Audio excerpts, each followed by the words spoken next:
not using racial or partisan data are perfectly fine.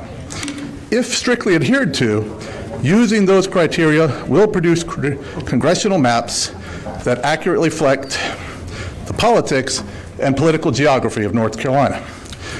Legislators should do a better job of adhering to the redistricting criteria you pick. For example, there is no need for more than 13 county splits.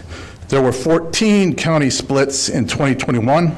There is also little need for splitting more than 13 precincts in congressional districts. There were 25 such splits in 2021.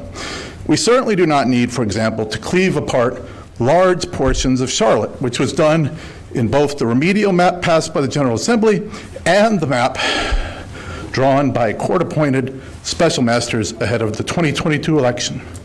We have a good idea of how maps drawn using these criteria should turn out.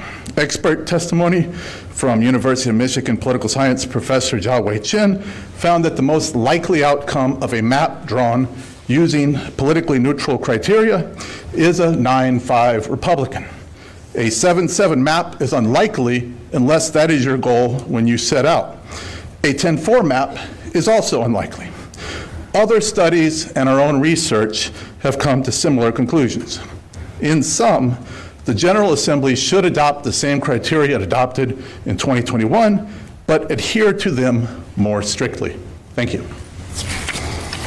Next up, we have Jim Womack. Following him will be William Sterling. You have 2 minutes. Thank you, sir. Thanks, Senator Heiss. I'm Jim Womack from the North Carolina Election Integrity Team. Thank you for this opportunity to speak today on this very important topic. First, the U.S. Constitution is very clear that the time, manner, and locations of elections are the province of the General Assembly, and we should always keep that clear. You should exercise that authority with the same vigor that your predecessors did back in the 1990s and the early 2000s. Secondly, I'm 100% confident that this General Assembly and your sage legal advisors will thoroughly apply the many lessons learned over our long history of redistricting and ensuring that the court opinions are upheld. I believe you know how to apply the 3 tests from Thornburg v. Jingles, respecting Section 2 of the Voting Rights Act, thereby avoiding past mistakes in racial gerrymandering.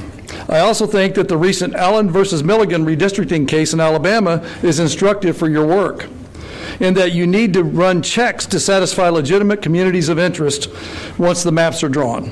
The recent SCOTUS opinion clearly illustrates race should not be the defining factor for forming districts. That would be unconstitutional.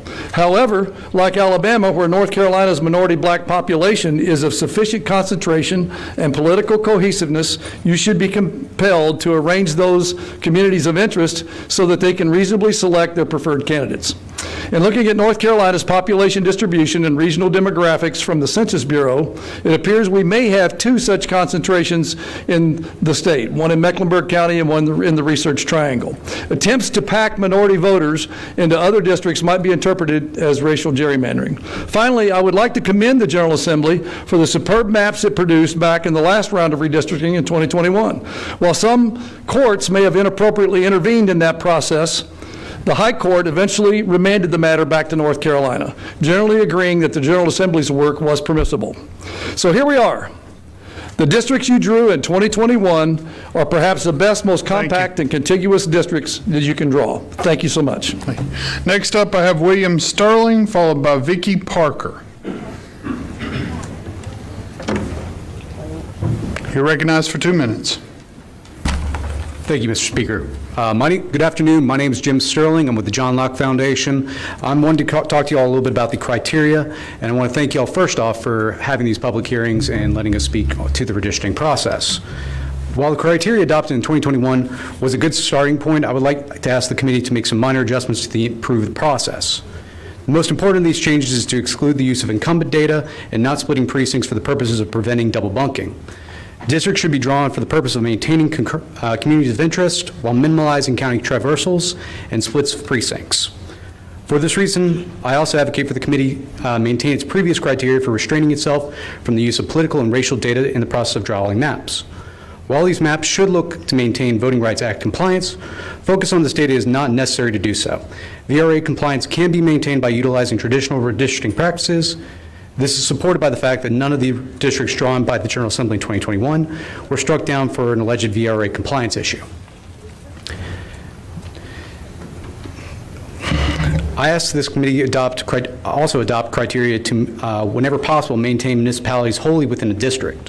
While it's impossible to maintain every municipality in its entirety due to both the Stevenson criteria as well as population requirements and minimizing county traversals, this committee should attempt to maintain these communities of interest. In our study, the Locke Foundation data on redistricting, we challenged 15 students to draw maps for the congressional and for the Senate maps under the criteria I've advocated for today, where many were able to create maps minimalizing county and precinct splits while maintaining the 10 largest municipalities' core precincts. We define these core precincts as precincts that were contiguous to the municipality and, precincts that were contiguous and fully incorporated within the municipality. Precincts that were split between municipality and outside the municipality were not included in this. Appreciate your time. Next up, we have Vicky Parker, followed by Caitlin Metzger. Come in, you're recognized for 2 minutes.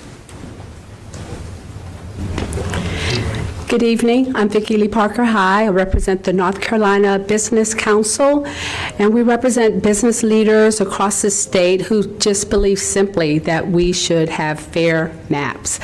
We currently have maps that were drawn by a special counsel, and as a result, we have a 7-7 split in our congressional districts. And we believe that we have that because those maps most accurately reflect who we are as a community, politically and community-wise, and we want to continue that. We want to make certain that our maps and districts reflect the communities that are represented. As business leaders, we need to have a state where our business leaders can debate, where they can come together and represent the views of the people in their state and in their district so that we can have more innovative creation, we can continue to grow. Businesses thrive when we have healthy debate.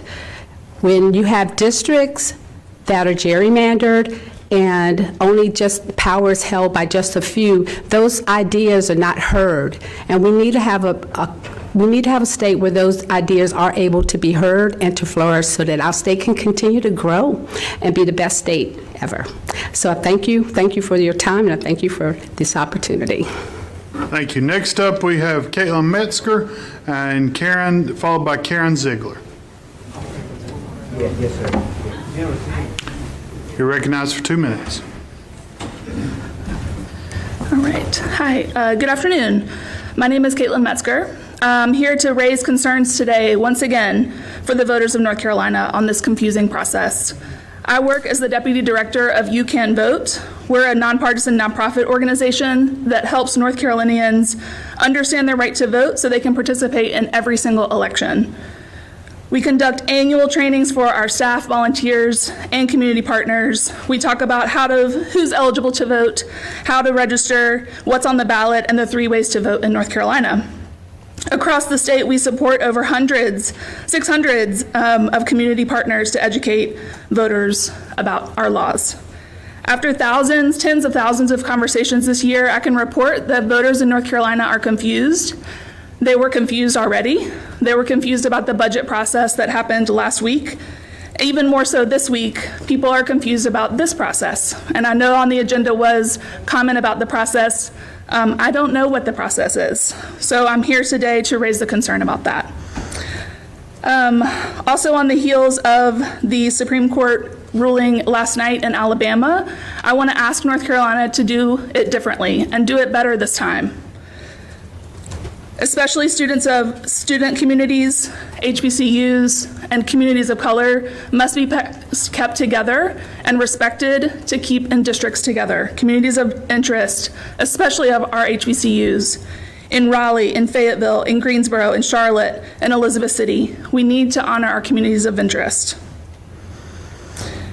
I also personally want to be able to talk to voters about what we're doing and answer why are we having a redistricting process in a year not following a census. We did this in 2021. We are in the midst of a municipal election now, and just about 70 days from candidate filing for next year. The timing of this process is very hard to explain, and I would like to be able to. Thank you. Next up, we have Karen Ziegler, followed by Hillary Klein. You're recognized for a time not to exceed 2 minutes.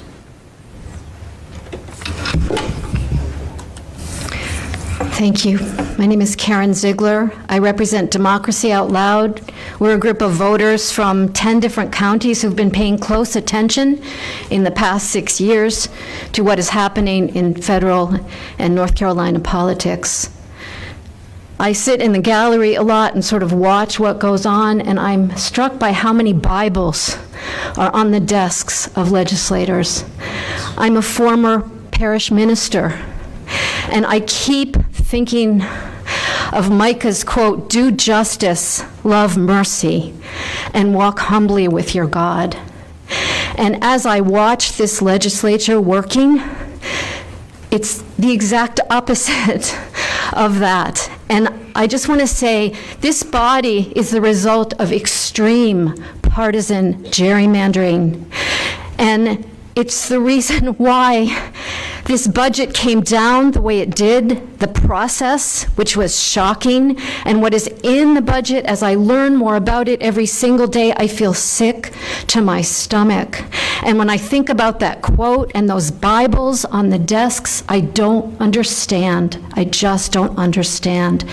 So we need a body, a truly bipartisan body, who will think about things like childcare, who will think about things like feeding hungry children in schools and fully fund public schools. We could have those things if we had fair legislative maps. Women need the right to control our own bodies. We need to not victimize minority groups. We need environmental protections. Truly bipartisan bodies have been able to do these things, and we could do these things. We could respond to the climate crisis. We could work together. We could walk humbly together. We could not be bullied by leaders who have lost Thank you. their way. Next up, we have Hillary Klein, followed by Wayne Bostic.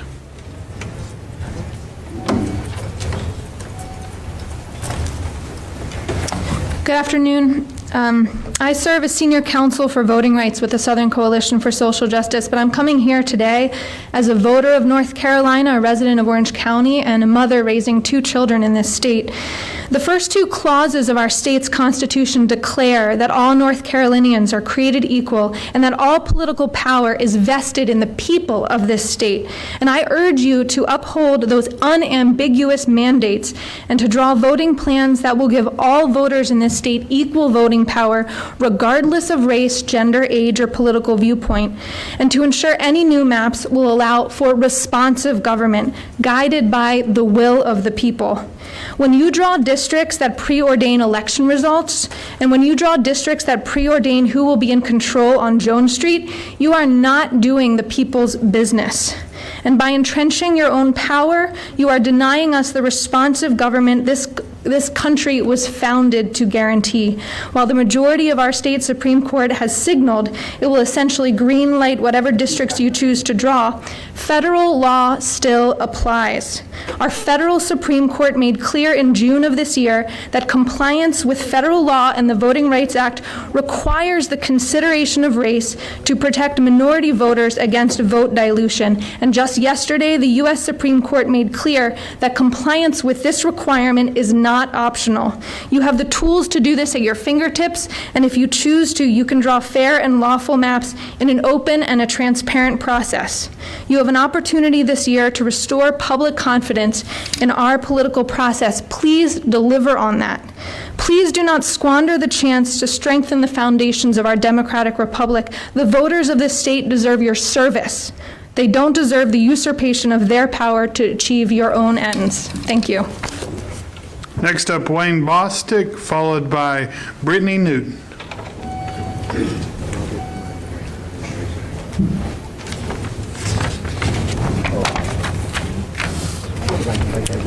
the members of the North Carolina Redistricting Committee. I am a 68-year-old African-American male that has lived through the Civil Rights era, served our country in the military, and is now fighting for underserved communities with the North Carolina A. Philip Randolph Institute, the North Carolina A. Philip Randolph Educational Fund, and partner coalitions from around the state. What I have seen repeatedly is the lack of empathy for the African American community on the legislative level, especially when it pertains to fair mapping of our cities, municipalities, and state. On all levels, there have been attempts to shut out the voice of people of color in this state. I am here today because of the 2017 maps that were drawn so gerrymandered that it even put a bad taste in the mouths of our state judicial system. I have vowed to not allow that to happen again without my doing everything I can to make sure that there is accountability felt by those who would engage in these practices. Let me say this loud and clear. We demand fair maps here in North Carolina. If you can make that happen, but neglect your responsibility to do so, my stance will be to make sure every person around this state knows the individual legislators who are taking their right to choose their representatives and not the representatives choosing them. Thank you for your time.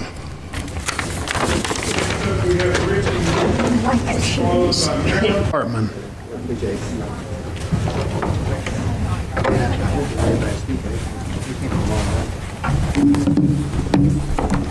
Good afternoon. Thank you for giving me the time to speak today. My name is Brittany Newton. I am a mother of 2 beautiful children, and I am a certified nursing assistant. Most weeks, I work more than 80 hours to be able to provide a stable home for my family. I am from Whiteville, North Carolina, a town that is supposed to be represented by Senator Bill Rabon and Representative Brendan Jones, but unfortunately, on many issues, it's not. As the people on this community well know, the kind of redistricting that is being proposed here is designed to make sure representatives don't have to serve the people they are elected to represent. By gerrymandering these maps, you remove the community's ability to hold our elected officials accountable. It is clear that your real goal is to make sure that the citizens of North Carolina do not have a voice in our government. Just last week, you even put a provision in the budget that allows lawmakers to destroy any records about this redistricting process from public record laws. When you don't have to represent working people of the state, you don't. You spend your time with people who will fill your campaign accounts, and you avoid the people you are supposed to work for, the people who pay the tax dollars to fund your salaries. Rather than working together to create good jobs with decent wages, you have been plotting in secret to shut out the people that got you elected in these seats out of government. The Constitution is clear about your duty to those you represent. I hope that you can find the courage to be faithful to us. People are watching, I am watching, and we will work to correct this behavior with you or against you. I believe North Carolina is worth fighting for, and I am not alone. Thank you. Thank you.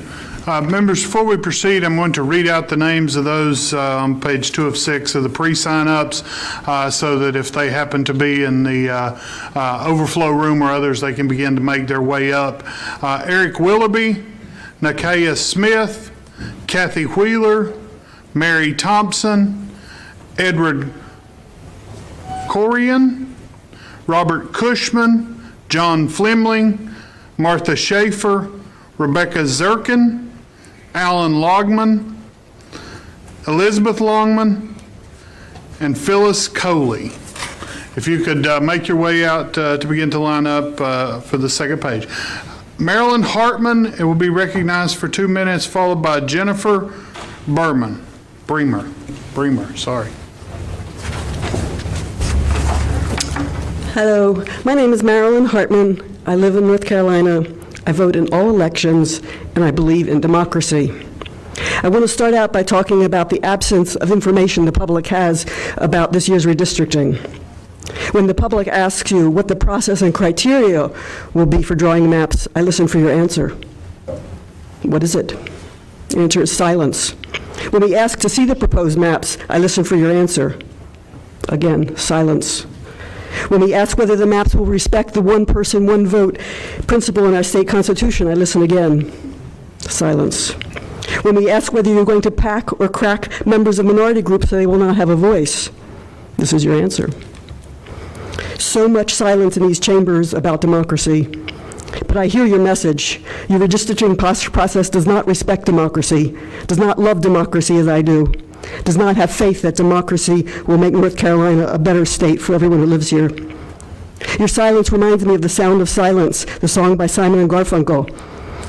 Lawmakers, quote, said I, you do not know, silence like a cancer grows. And the song also describes these legislative chambers where, quote, my words like silent raindrops fell and echoed in the wells of silence. Today my words fall and echo in the halls of this legislative building, here where democracy is being silenced.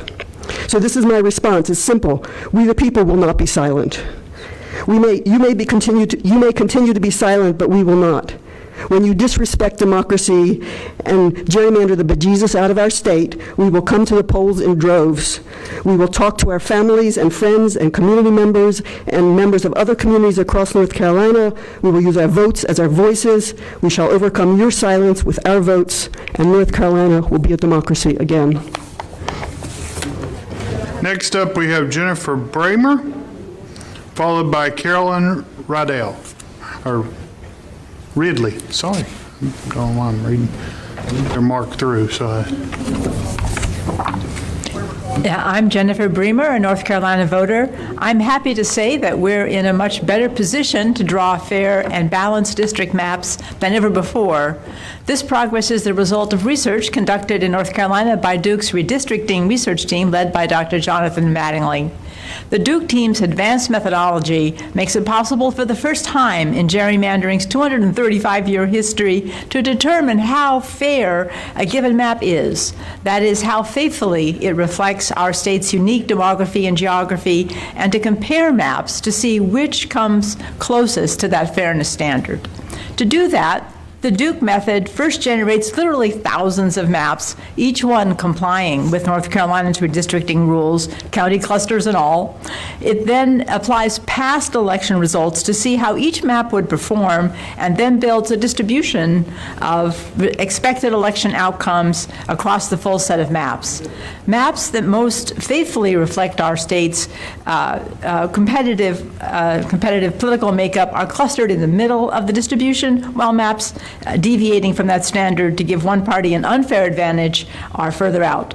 The legislature used Duke's method in the most recent redistricting to define the clusters we probably wouldn't be redrawing now if the legislature had used their method to draw district maps within each cluster as well, rather than drawing their own districts. The key to getting a fair map for North Carolina voters is to use this method as it was designed, focusing on maps in that middle sweet spot. The legislature should pick a handful of maps from the very center of the distribution and ideally just select one of them. Then, and this is critical, please stop right there.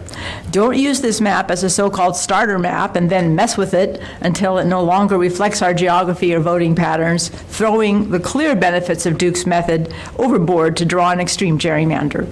Polls show that majorities of our Republican, Democratic, and independent voters all oppose gerrymandering. Thank you very much. next up we have Carolyn Ridley, followed by Shruti Parikh.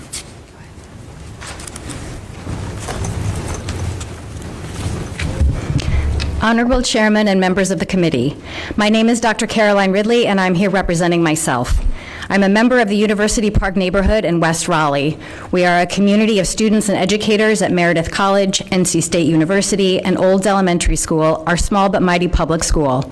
And we live amongst the legacy of Lotta University, which is founded by the Reverend Lotta to educate underprivileged and orphaned children in Raleigh's Black community. I'm here to express my deep belief in fair election maps that empower North Carolina voters to pick their representatives and not the other way around. To achieve fair maps that truly reflect the North Carolina of today, the upcoming redistricting process should have 1, transparency, and 2, ample time for and responsiveness to public input. First, as you are redistricting, please be transparent about what data you are using and not using to draw maps.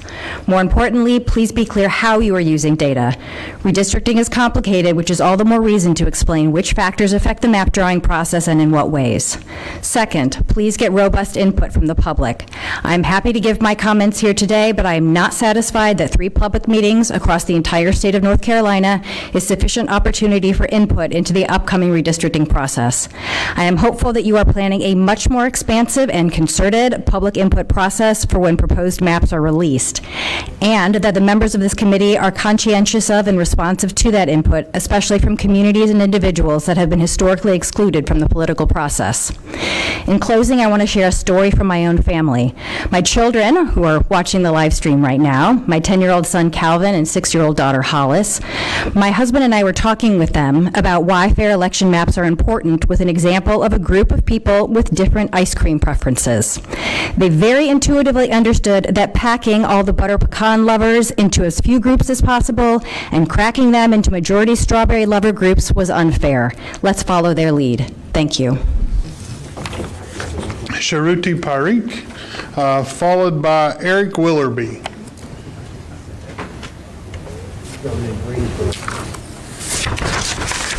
Good afternoon.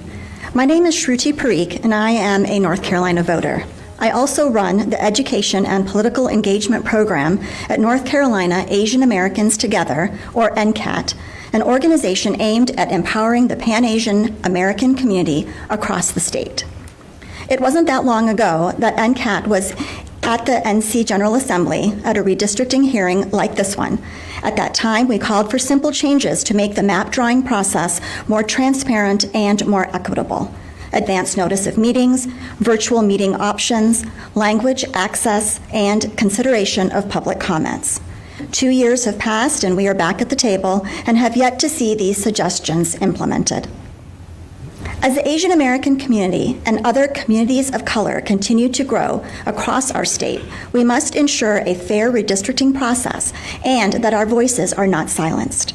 As we stand here before you again, we reiterate that what we said 2 years ago. Every North Carolina resident, regardless of age, skin color, or immigration status, should have a voice in the map drawing process because it affects all of us. As the Asian American community in North Carolina grows, so does our need for equity and transparency in this process. The changes we requested 2 years ago are still critical for our community and for many other marginalized communities across the state.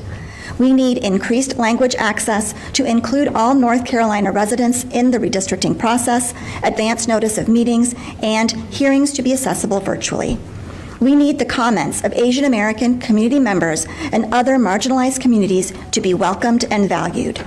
Asian American communities must be allowed to stay together. Their voices, votes, homes, and families cannot be divided. Thank you for your time. Next up, we have Eric Willoughby, followed by Nikayla Smith.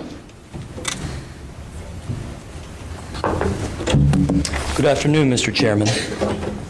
My name is Eric Willoughby. I'm a senior in high school, and I come to you today from North Mecklenburg County, Huntersville to be specific. And I'm here today to convey a very, very simple message. I'm 17. I should be spending my Wednesday afternoons with friends or family, but instead I'm here with y'all. I'm here because every single day I have to worry about which liberties Republican legislators are going to choose to gut next. They started by refusing to take action against gun violence and destroyed your right to peace of mind about something as simple as sending your child to school. Then they came for your right to make the most basic reproductive health care decisions that were right for you and your family. This time, they're coming for every North Carolinian's right to fair representation. This legislature is made up of the same people who have drawn maps that intentionally disenfranchise and limit the power of historically marginalized and minority voters. These are the same people who have proven to us time and time again through their voting record that they don't care. If these people cannot be trusted to protect our most basic rights, how can we trust them to draw fair and impartial maps that will promote a healthy and vibrant democracy? They can't. We can't trust them. The Republicans in this committee and the others in the House and Senate don't care about democracy. They don't care about fair maps. All they care about are three simple things: re-election, power, and dollar signs. This redistricting stunt is a clear power grab by Republicans in the General Assembly. So I urge you now, watch your step. Be very careful in what you choose to do, because young people like me are watching, and young people like me are fed up. Next up, we have Nikayla Smith, followed by Kathy Wheeler.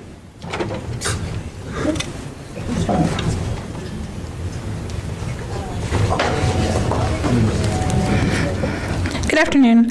My name is Nakia Smith, and I made comments in the 2021 redistricting hearing for this same cycle that unfortunately seemed to have gone ignored by the committee.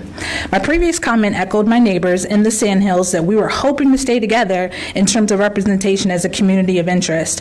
We were hoping that this process would be transparent, that race would be considered within the context of the Voting Rights Act, and that you would take sincere interest in the comments of the constituents. The Sandhills have grown tremendously in population, and with the number of veterans and their families in the region, the maps that were put forward still split the area. Today is the third of only 3 public comment hearings. This hearing is taking place at 4 p.m. in a place that is inconvenient to access as an able-bodied person. Not to mention, I'm taking time away from my job and my pay to attend to the rights given to me by this democracy.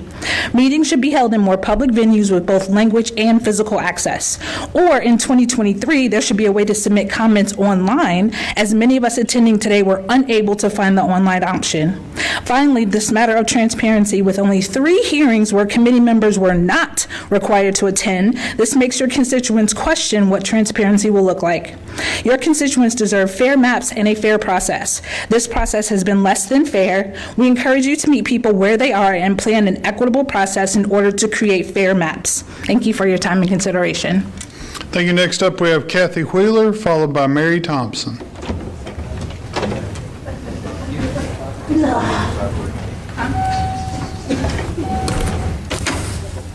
My name is Kathy Wheeler, and I live in Guilford County, and I'm here representing myself. Thank you, Chairman and committee members, for this public comment session. I'm here because the maps you draw have life-changing impact on us.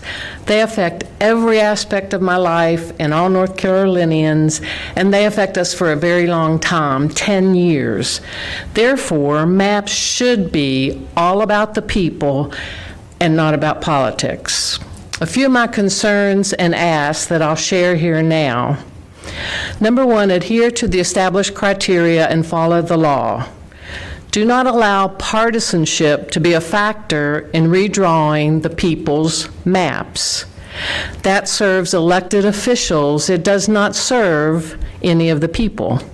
Do not use racial gerrymandering. It dilutes the votes of our minority communities. That's voter suppression. Number 2, keep together communities of interest, because maps are about people.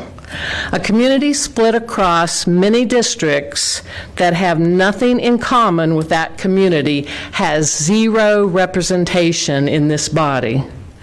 Concerning Guilford County and surrounding areas, Guilford County should be kept whole. The Triad area, Greensboro, High Point, Winston-Salem, should be kept together. These cities share characteristics, problems, culture. Let us have representation through these maps that will be effective in creating a better life for us. 3, use a map drawing process transparent to all of us, including more opportunities for citizens to review draft maps, to comment to you, and to watch the drawing. Anytime maps are drawn or redrawn, that tremendous impact on us is the same. So to me, it doesn't matter that we had 13 hearings. We need more. Thank you. Next up, we have Mary Thompson, followed by Edward Corcoran.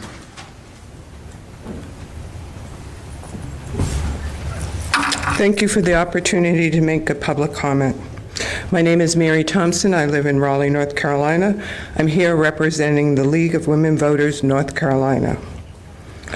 The North Carolina congressional maps that were court-ordered and used in the 2022 election worked fine.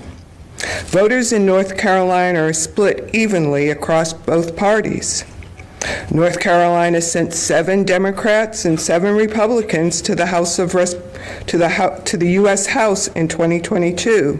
Isn't that what we all want? Equal representation? My vote is important to me. I want a candidate to work for my vote. I want a candidate to come to my area in the state so that I can see and hear their plans for the state's future. This is what we all want, the opportunity to vet our leaders. In North Carolina maps, if North Carolina maps are gerrymandered and candidates do not have to work for our votes, how is that democracy? An independent redistricting commission should be required in this state to draw maps, period. This will allow fair, nonpartisan, and transparent process. Thank you for your time. Next up, we have Edward Corcoran, followed by Robert Cushman.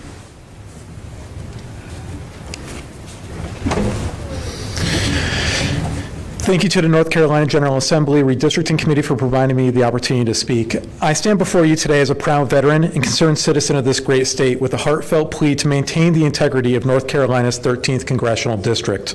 This district holds a unique distinction, one that we must preserve. It's home to 49,000 veterans. As a veteran myself, I understand the critical importance of having a dedicated representative who comprehends the unique challenges and aspirations of those who have served our nation. North Carolina's 13th District provides us with a voice, a seat at the table, and an advocate who comprehends veterans' issues inside and out. Having one representative who deeply understands veterans' needs is not merely a matter of political convenience, it's a matter of profound consequence. It assures that veterans across the district receive proper representation they deserve when it comes to essential services, health care, and support systems. I stand before you today as a living testament to the power of such representation. The passage of the PACT Act is an invaluable piece of legislation that has touched the lives of countless veterans, including myself. It's a testament to what can be achieved when veterans have a strong voice in Congress. The PACT Act has improved the lives of veterans by providing vital services and assistance.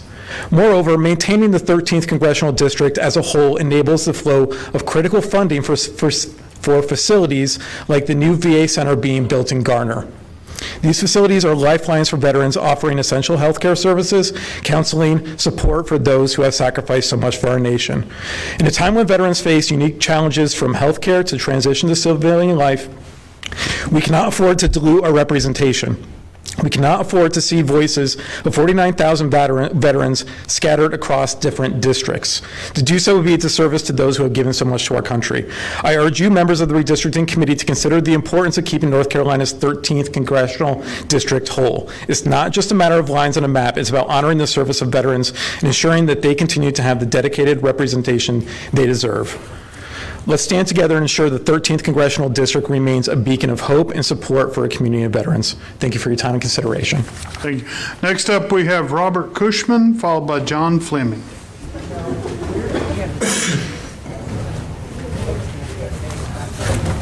Good afternoon. My name is Robert Cushman. I'm from Durham, and I come before you today as a GIS professional with 30 years of experience in map making and spatial analysis. GIS is a wonderful tool to optimize decision making. It is also a terrible tool if wielded in support of biased intentions.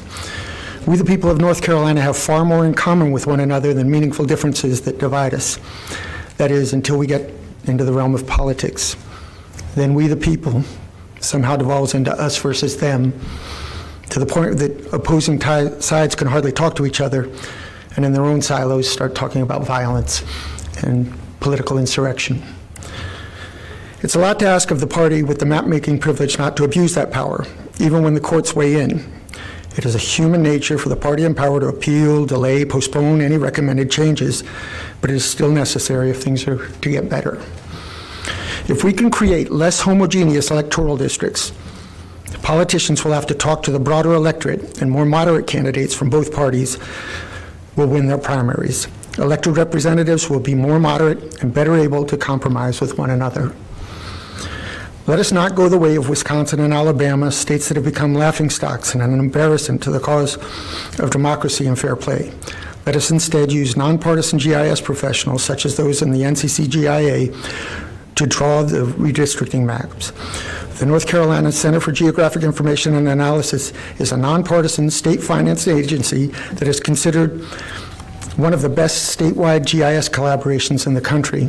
They could easily provide this body with some nonpartisan redistricting alternatives for you to evaluate and choose from based on whichever parameters you deem are appropriate. I mean, this is about the system. There's so much geographic information, and it can all be used to whatever purposes any individual can manipulate the maps now. You need a better way. Thank you. Next up, we have John Fleming, followed by Martha Schaefer.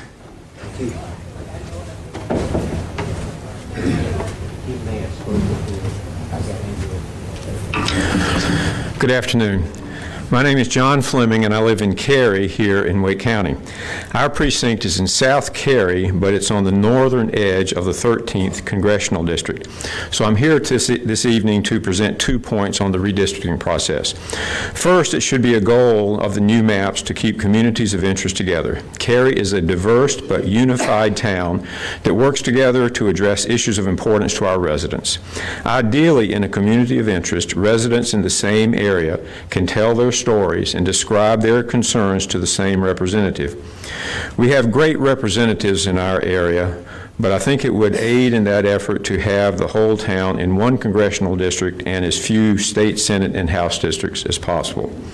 Moreover, the districts should be mapped as closely as possible based on their common interests without regard to factors such as political affiliation. Second, the people should be closely involved in every step of the remapping process. The process should be open and transparent to all. Maps should be made public as soon as they are available. The timeline for the process should provide ample time for a full review of the maps and the factors that went into drawing the various district boundaries.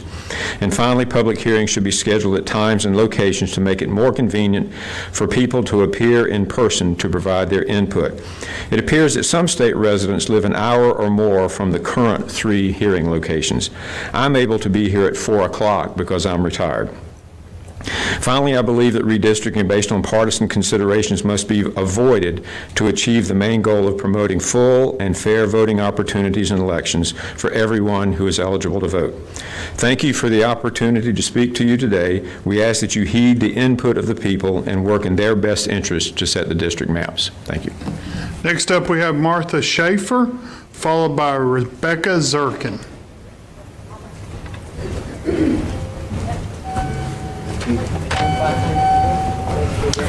Hello, my name is Martha Schaefer, and I'm from the Greensboro area. Thank you for this opportunity. I'm here to talk about the congressional districts. The Piedmont Triad, which consists of Greensboro, High Point, and Winston-Salem, has a history of being split. Thankfully, the map that's in place right now does a pretty good job of keeping our community together in one district. But when our 3 major cities have been split up in the past, our voices have essentially been silenced. For example, in 2017, I was part of a group of Guilford County residents who wanted to talk to our congressional representatives about keeping the Affordable Care Act in place. But arranging that was harder than it needed to be. Many people didn't know who their representative was. So once we sorted that out and we arranged a meeting, our concerns really did not register with our representative. At the end of the day, it appeared that they heard their rural constituents, but not us, those of us in the 3rd most populous area of the state. Our voices didn't matter on many, many other issues as well. The Piedmont Triad is a distinct community with shared interests and shared problems. We have industries in the logistics and transportation sector. We have an abundance of colleges and universities, and our three cities face similar challenges in managing growth and alleviating hunger. It just makes sense for one person to represent us, since our three cities are so close and are so alike geographically. So please keep these cities in the same congressional district as much as possible. The way the map is drawn now has given us the best representation we've had in a long, long time. I don't believe it's necessary to split us, and if it's done, I and other members, other citizens of the Piedmont Triad will certainly wonder what reason there was to do so. Thank you. I'll now read the names for the third page of online sign-up that's coming in, so you can begin to make your way up. Lawrence Davis, Mark Swallow, John Suddath, Ronald Smith, Dennis Berwin, Christopher Haywood, Charles Bennett, Sarah McConnell, Kimberly Davis, Octavia Rainey, John Argenetta, Vernie Davis, Jessica McGuire, Patrick Bradley, and Susan Bylock. If you could please make your way up to line up for speaking. Next up, we have Rebecca Zurkin, followed by Alan Longman. Good afternoon. My name is Rebecca Zurkin. I'm here as a mom of two kids, a daughter in high school and a son in college. We're all here to comment on new maps, but you haven't shown us any, so let's talk about what's happening to our children now with the maps you made the last time. You, the majority party, entitled yourselves to some very lopsided districts last time. You rigged the election to keep power over our families. And what did you do once you were ensconced in your safe districts? You defunded our public schools. Now our kids don't have enough teachers. Moms don't want that. We have to vote them out. We are raising our daughters to be independent young women, but this year, you, safe in your unfair districts, you restricted abortion and took away their rights to control their own destinies. Moms don't want that. We have to vote them out. Our kids are begging you to do literally anything to stop gun violence. But you, thinking that you're untouchable in your cushy districts, made it easier to buy a gun this year.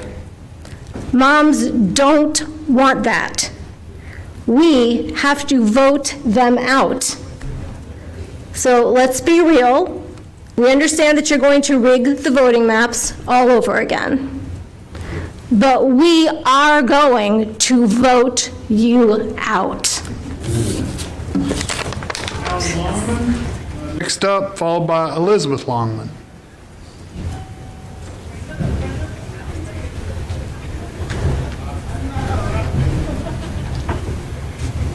Yes, my name is Alan Longman. I am at Harnett County, North Carolina. I come here to see how your process was and what you're doing with the maps.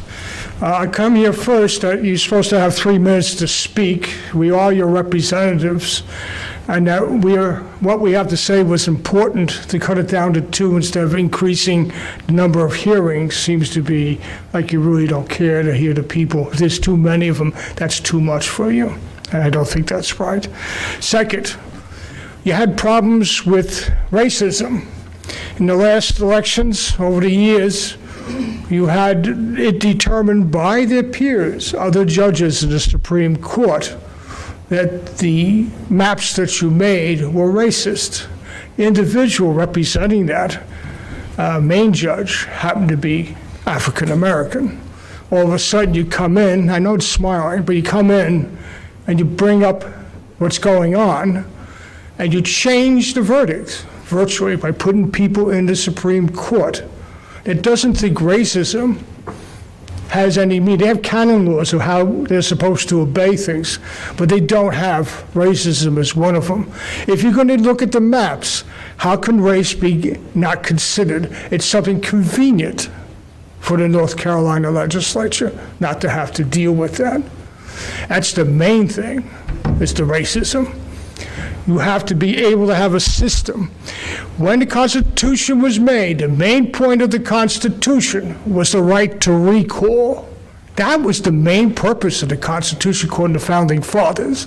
Why is that important? If people are not listening to you and you're having problems with getting your government to function, you have to have a system that remove them from office within a fast period of time. Otherwise, you don't have due process. Thank you. Thank you. Next up, we have Elizabeth Longman, followed by Phyllis Coley.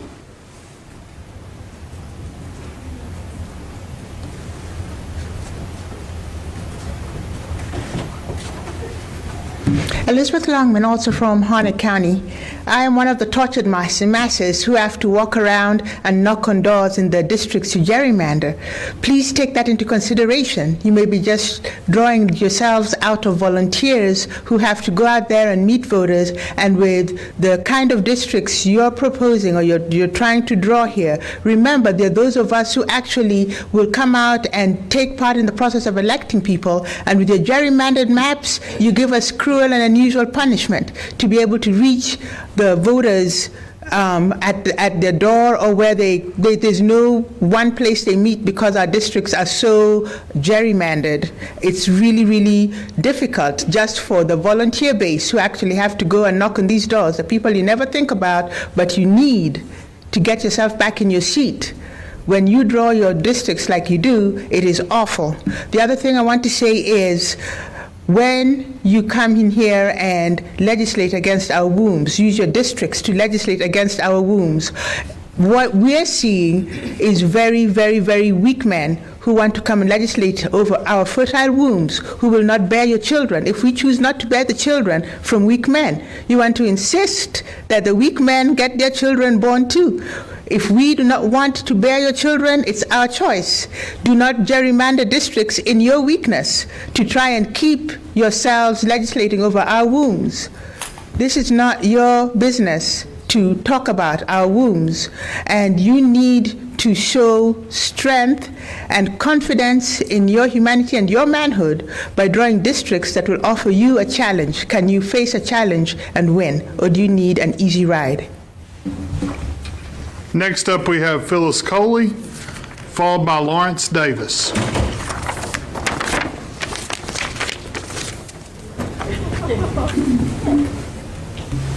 Good afternoon. I'm Phyllis Coley. I'm representing Triangle Cultural Awareness Foundation. We're based in Durham. When I started voting back in 1971, I was on the campus of a beautiful HBCU here in North Carolina. We voted as a community because we all had common interests. We knew where we were going to vote, when we were going to vote, and who we were going to vote for. We elected our politicians, not the other way around. But now, in 2023, not so much. I reside in what was a very gerrymandered district, and it made it very difficult, especially for people like myself who work in politics, who work with politicians, who work on getting folk out to vote. The interim map that was drawn in 2022 gave us a 7-7 split. But right now, voters are confused. We don't know the process. The timing of this process is suspect. You're holding three hearings for the entire state. That's also suspect. I'm here today to ask you for transparency in the process. I'm here to ask for fair maps that are drawn by an independent commission. And I'm here today to ask you to keep communities together that are voting together, that have common interest, especially on our HBCU campuses. I want to thank you today for allowing me to come and speak. And I want to be very, very hopeful that you all are going to do the right things and make it fair for us to vote. Thank you. Next up, we have Lawrence Davis, followed by Mark Swallow.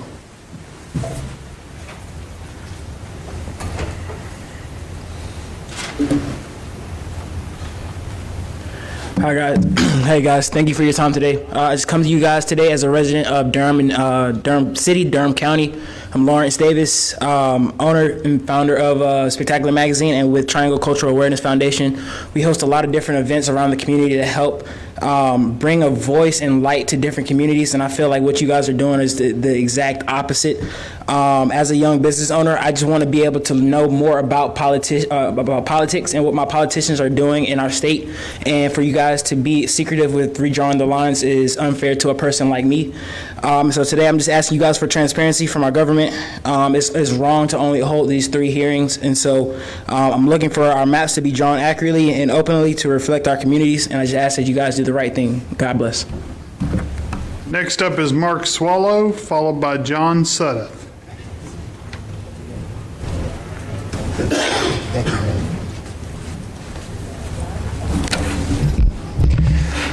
I doubt that I'm eloquent enough to get you to change your mind about how this redistricting is going to go. Gerrymandering is a hard thing to resist, but perhaps other voices can do a better job.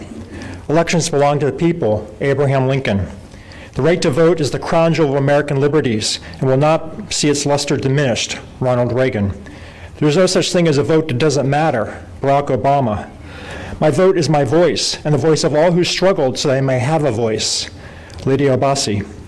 If voting didn't matter much, foreign governments wouldn't try to influence it. And if voting didn't matter much, we wouldn't see efforts in America to make it harder for certain people to vote. Your vote does matter, Kim Worley, historian.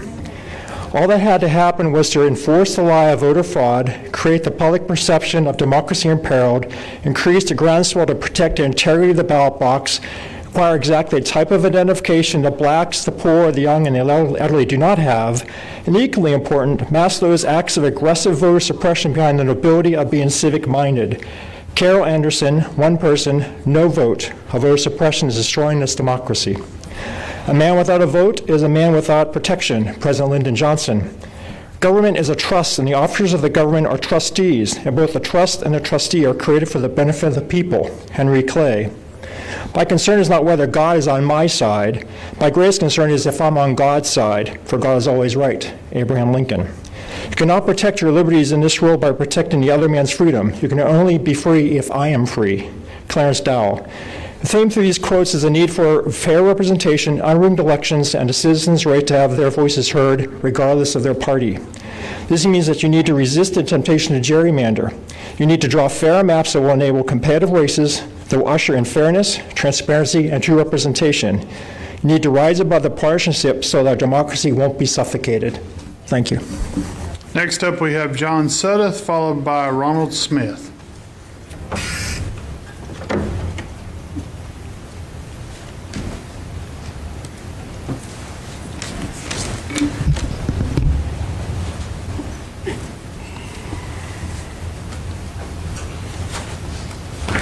Good afternoon. My name is John Suddath.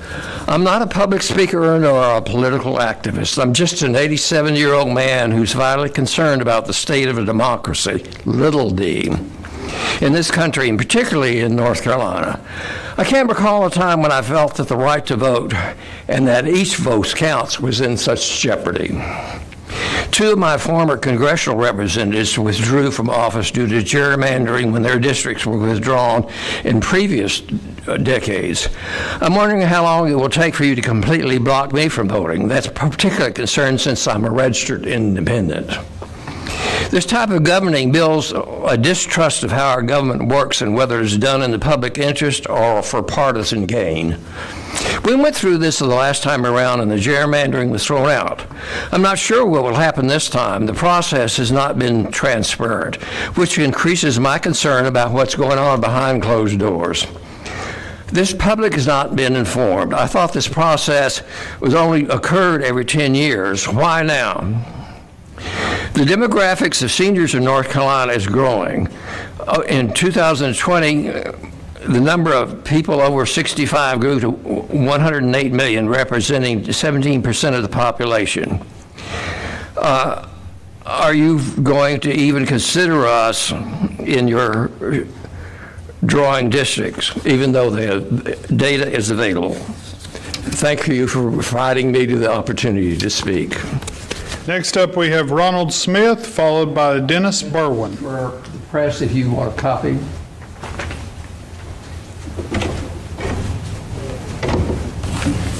Good afternoon, Mr. Chair, distinguished ladies and gentlemen, Representative John. Good to see you, Joe. My name's Ronald Smith. 3 years ago, I was Ron Smith 4, NC3 4. Now, I'm not. In fact, I was the only non-incumbent Republican who was endorsed by CNAC, State Employees Association. By 2022, I was drawn out of my own district. With 120 seconds I have to address you, as you proceed with your important task, I'm here to ask for fairness, much like everyone else who's preceded me and probably will follow me. But when a district is D plus 12 or R plus 9, there's no surprise in the outcome.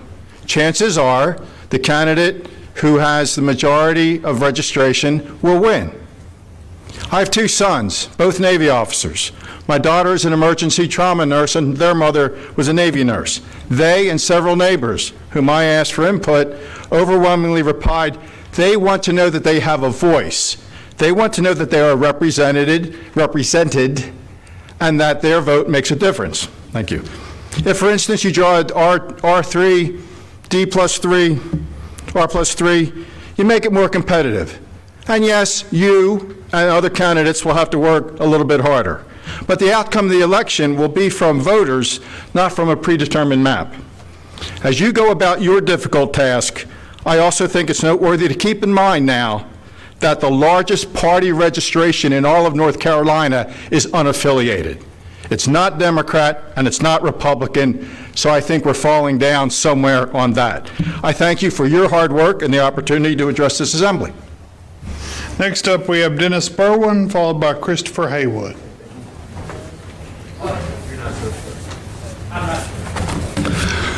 Chairman, ladies and gentlemen, thank you for the brief opportunity to speak.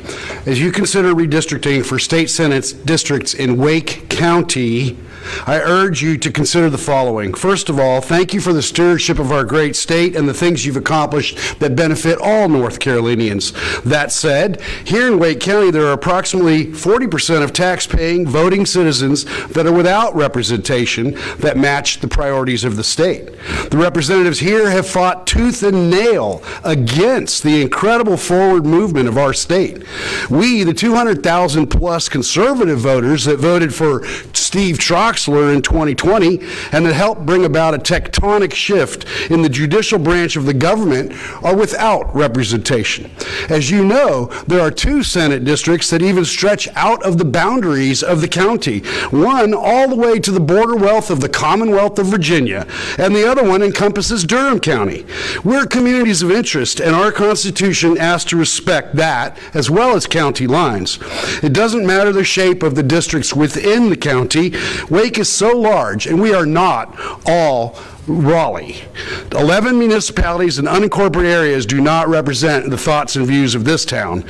Getting local bills passed that would assist fiscal conservatives to at least have a voice in local affairs is impossible. I point you to Rep. Perret's attempt to correct disparities in our county commission elections. That effort was watered down to be almost meaningless. We need representation. Although clearly unconstitutional, some have suggested that since 49% of our statewide votes are for the minority part of these chambers, that somehow 49% of the representatives ought to reflect that. Well, if they believe that, then they would agree that 40% of Wake's delegation ought to be conservative. I have brought some heat maps with voter distribution by registration that I'll submit for the record. Please consider the distribution of unaffiliated voters as well as R's and D's. In November of 2020, Donna Stroud garnered 183,000 votes in Wake, and Donnie Harrison got 207,000 votes. Please make those vote counts in the legislature. Thank you. Next up, we have Christopher Haywood, followed by Charles Bennett.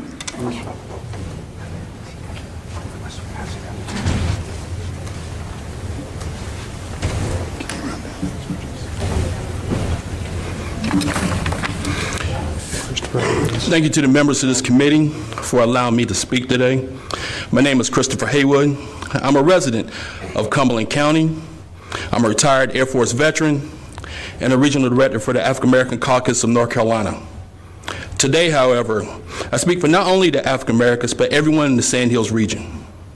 The communities within the Sand Hills share many common interests to include, but not limited to, agricultural concerns, economic development, and environmental issues. And I'll remind this body of the continuing PFAS and Gen X contamination that plagues the region to this day. Having a single representative for the entire region helps to address these shared interests more effectively. For an administrative standpoint, maintaining one congressional district for the Sand Hills region simplifies the election process and makes it easier for the residents of the region to understand their congressional representation. Last but not least, I'll speak on Fort Liberty. This base is spread amongst several counties within the Sand Hills region, yet it is split between several congressional districts. The service members deserve representation of one congressperson. A clever journalist once wrote that the Sand Hills have been sliced, diced, fricasseed, and forgotten. When the 14th district was being formed, we asked that this district be given to us. So I ask this body again, do not forget or forsake the people of the Sand Hills region. Make us a single district. Thank you for your time. Charles Bennett.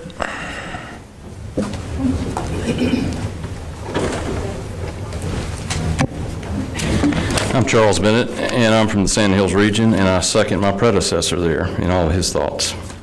I'm sure we have a few sports fans like myself in this assembly, some ex-players, and to be sure, some with children or grandchildren who play sports. So you've probably witnessed what I'm about to describe. I believe politics is very much like sports. One prepares, competes, and wins or loses, and either accepts the results with grace and sportsmanship or schemes how to subvert the outcome.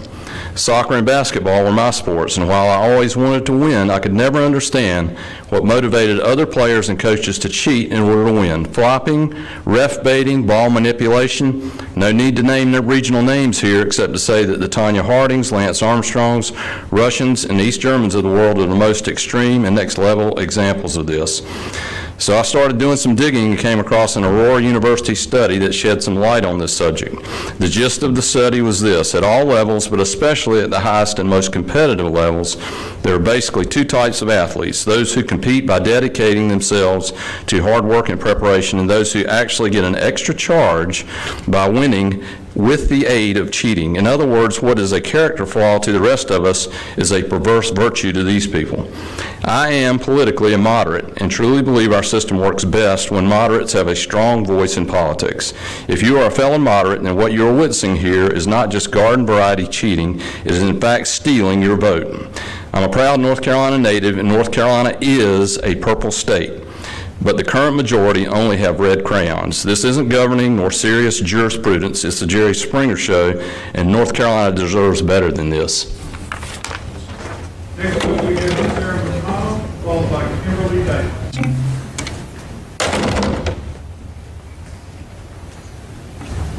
Hi, I'm a teacher.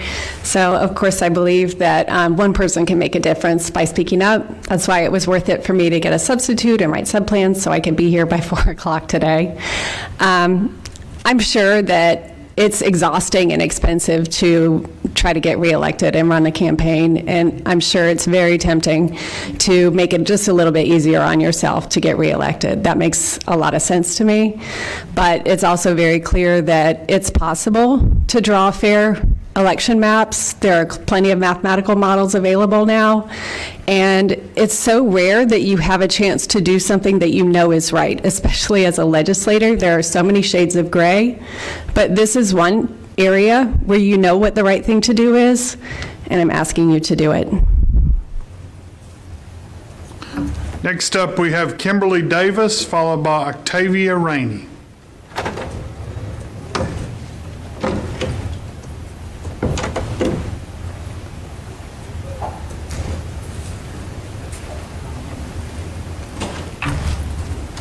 Hi, I am Kimberly Davis. Redistricting maintains equal representation of every district by accounting for population shifts during the previous decade, not each election. North Carolina is noted for a strong history of partisan gerrymandering. Nowhere in the U.S. is North Carolina ranked number one. We're number one, second to none. Nope, not North Carolina. North Carolina is ranked 32 for crime and corrections, a state where you serve. Number 14 in economic standards. Number 16 in education, a state where you receive a salary. Number 9 in fiscal stability, and you ask for trust from citizens. Number 26 in healthcare, number 25 for infrastructure, natural environment, and opportunity.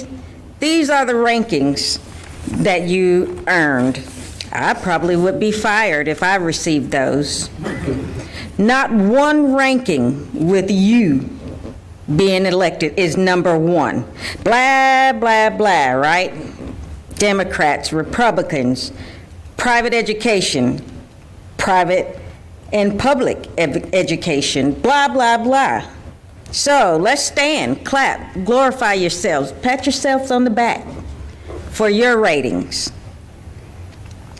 Support equity, fair housing, fair labor rights, living wages.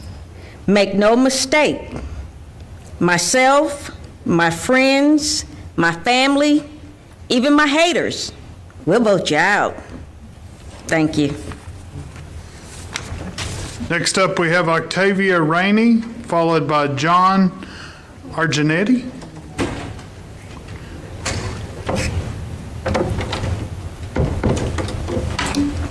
Good afternoon. My name is Octavia Rainey, and it is a pleasure to be here. I would like to start off by saying a journey of 1,000 steps must begin with a single step. You must have a single step to begin. You must have a step of drawing fair maps. You must have a step of transparency. You must have a step of review and then holding another public hearing. You can't just draw maps all willy-nilly. I was shocked to find out that I was in District 13. I live in Southeast Raleigh. I had to ask Senator Dan Blue, where is my district? And when he told me my district was a little sliver of Southeast Raleigh, and then we went way to Johnson County, that didn't make no sense to me at all. You know, when you vote, you have communities of interest. I didn't have any interest in Johnson County. I don't know nobody in Johnson County. I don't even shop in Johnson County. So what in the world was I doing going way to Johnson County? Now, y'all need to redo that map. That map was ridiculous. It was gerrymandering. It wasn't fair. And it wasn't fair to me, because I like to know the people in my district. I like to know the people who we're voting for. Now, I don't have anything against Wiley Nichols, but I don't belong in District 13. Now, I know that. So I'm asking you, when y'all start looking at these maps, make sure you take Southeast Raleigh out of Johnson County, because that is the most ridiculous thing I've ever heard. Now, I don't know whether y'all was asleep that day or what, but something got to give. Thank you. Next up, we have John Arginetti, followed by Vernie Davis. I will remind members as well as those observing to maintain decorum. Good afternoon. My name is John Argentati, and I have been a law-abiding, tax-paying citizen of Wake County, North Carolina for 33 years. I'm here to ask that the committee please retain the existing fairly drawn maps which were drawn only last year. Please do not modify our voting district for political gain. When our founding fathers wrote the words, "We hold these truths to be self-evident, that all men are created equal," They were speaking to you. Gerrymandering is an effort to make some voters more equal than others. Rigging maps is akin to rigging elections, and it is immoral and an affront to our democracy. North Carolina voters deserve fair maps. My expectation as a citizen of North Carolina is that the members of this committee will put democracy first and not attempt to draw new maps for political gain.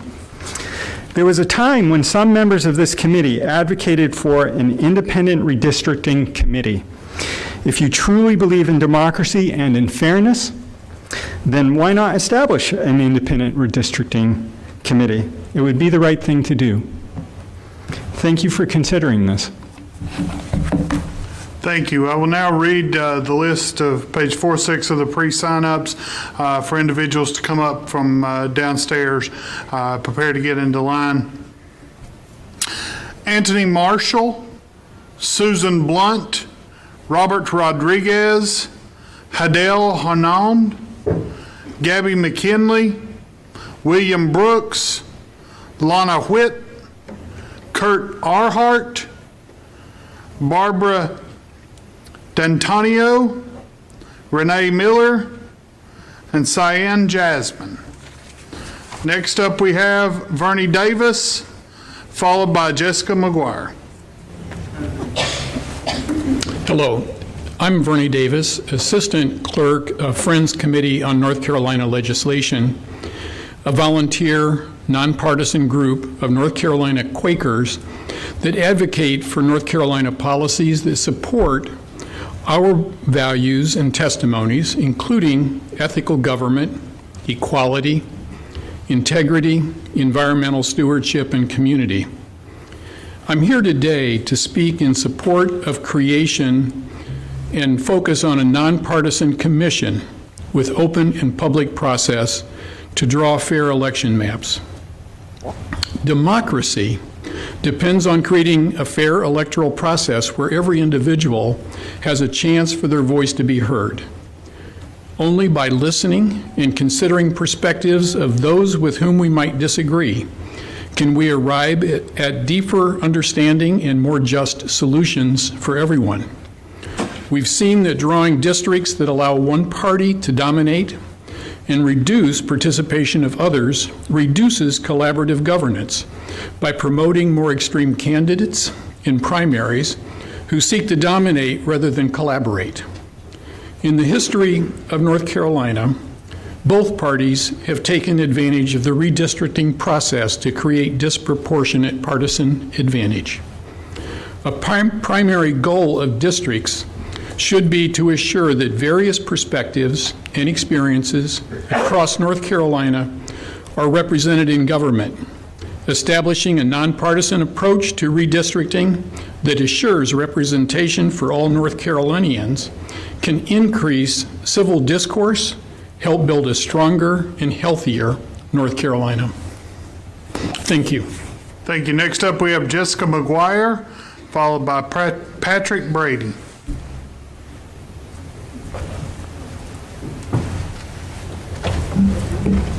Hello. Thank you for the opportunity to speak this afternoon. My name is Jessica McGuire, and I'm actually a volunteer coordinator for a congressional candidate here, which is very new to me. I'm very new to politics in general, even though I lived in the D.C. area for 12 years. Honestly, I was never really interested in it until I felt like somehow I knew more than some of the people speaking for me, and that was a pretty scary thought. So honestly, that was one of the things that motivated me to move to this area. I've been here for about a year. I moved to Cary, which I'm told is pretty common containment area for relocated transplants, right? I could have moved anywhere. My job allowed me to move anywhere in the United States, and I chose Cary because it has a really educated population. I visited and I felt like it had really nice people, lots of job opportunities, and it's one of the safest cities or towns, I guess, in the United States. So obviously they're doing a lot right. And when I thought about, what this map should look like, my first instinct was that, well, Cary should stay together, right? So I was really surprised when I looked at the maps that Cary was actually separated, as was Wake County. I did some math and realized that maybe one of the reasons that Wake County is separated is because it's got over 1 million people, and that's like too large for a district. And I know you're trying to divide into 14 districts, which I see very well is not an easy thing to do. But that said, I think there seem to be several ways to do it. I just thought about, should we keep Cary with Raleigh, but then Raleigh and Durham maybe make sense to stay together, or does it make sense to keep Raleigh with all the other counties or cities and towns in Wake? Or you could put Cary with some of the other counties to the south and the north, I guess, because just population-wise, they're smaller. So I was just trying to make it work from a math standpoint. Seems like different ways we could do it, but in general, I think it's really important just to keep people that have common interests together. I also know I've met probably more Asian individuals in this area than I'm used to, and there's a strong population in Cary that I think would be a welcome voice in politics. Thank you. Thank you. Next up, we have Patrick Brady, followed by Susan Blaylock.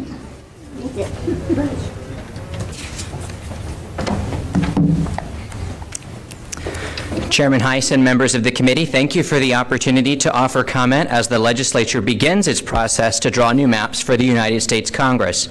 As this committee does so, I hope it will be particularly mindful of the distinct social composition of Mecklenburg County and the municipalities located therein. The last time the legislature attempted to draw a congressional map for this state, several drafts, including the 2021 enacted map, had Mecklenburg County split between 3 different congressional districts, degrading the right of Mecklenburg residents to meaningfully participate in those elections or to receive federal representation responsive to their concerns, both as individuals and as a community. I hope the committee also notes the platforms of the leaders Mecklenburg residents consistently elect to local office as indicative of our distinct local identity and priorities when compared to our neighbors. I can also state emphatically, as a lifelong resident of Mecklenburg County, that it is very much the desire of that community that we be kept as whole as possible in the construction of new electoral districts, reflecting the unique character of our home and the ties that bind us to the same and to each other. I would urge the committee to be attentive to its own traditional redistricting criteria, particularly the preservation of existing political subdivisions and the maintenance of communities of interest, and the interaction of those criteria with the Voting Rights Act, as it fashions electoral maps that will decide who represents Mecklenburg County and the rest of the state for the rest of this decade. I would also urge the committee to be especially mindful that these maps create real consequences for real people and are not simply another move in a greater game of chess between red pieces and blue. To believe otherwise is to charge ahead with a course of action that is disrespectful to the people of North Carolina and to our democratic system of government, and dangerous to North Carolina as a place governed by a constitutionally ordered system of popular sovereignty rather than legislative authoritarianism. Thank you. Next up, we have Susan Blaylock, followed by Anthony Marshall.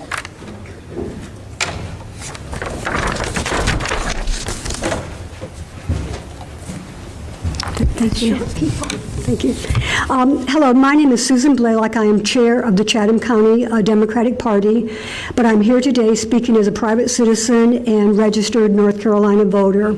And I'm asking you to put on hold any plans to redraw the legislative and congressional maps used in 2022 until after the 2024 election. I'm also asking that the General Assembly take the steps necessary to place a constitutional amendment on the ballot in 2024 to establish an independent redistricting process as proposed in the Fair Maps Act, which was filed in the State House in January of this year. These requests are based on the decision handed down by the North Carolina Supreme Court in April. In their decision, the court gave the General Assembly the opportunity to draw a new set of maps. They did not order that the maps be redrawn. What the court did say is that we hold partisan gerrymandering claims present a political question, not subject to judicial review under the North Carolina Constitution. As explicitly stated in our Constitution, the people have the authority to alter their foundational document. The people alone have the final say. Therefore, I am asking that you respect the North Carolina Constitution and the integrity of the elections process by allowing the people of North Carolina to vote in 2024 on a constitutional amendment that, if approved, would permanently end political gerrymandering in our state by establishing an independent redistricting process. Please allow the people of North Carolina to have the final say in this matter. Thank you for your consideration. Next up, we have Anthony Marshall, followed by Susan Blunt.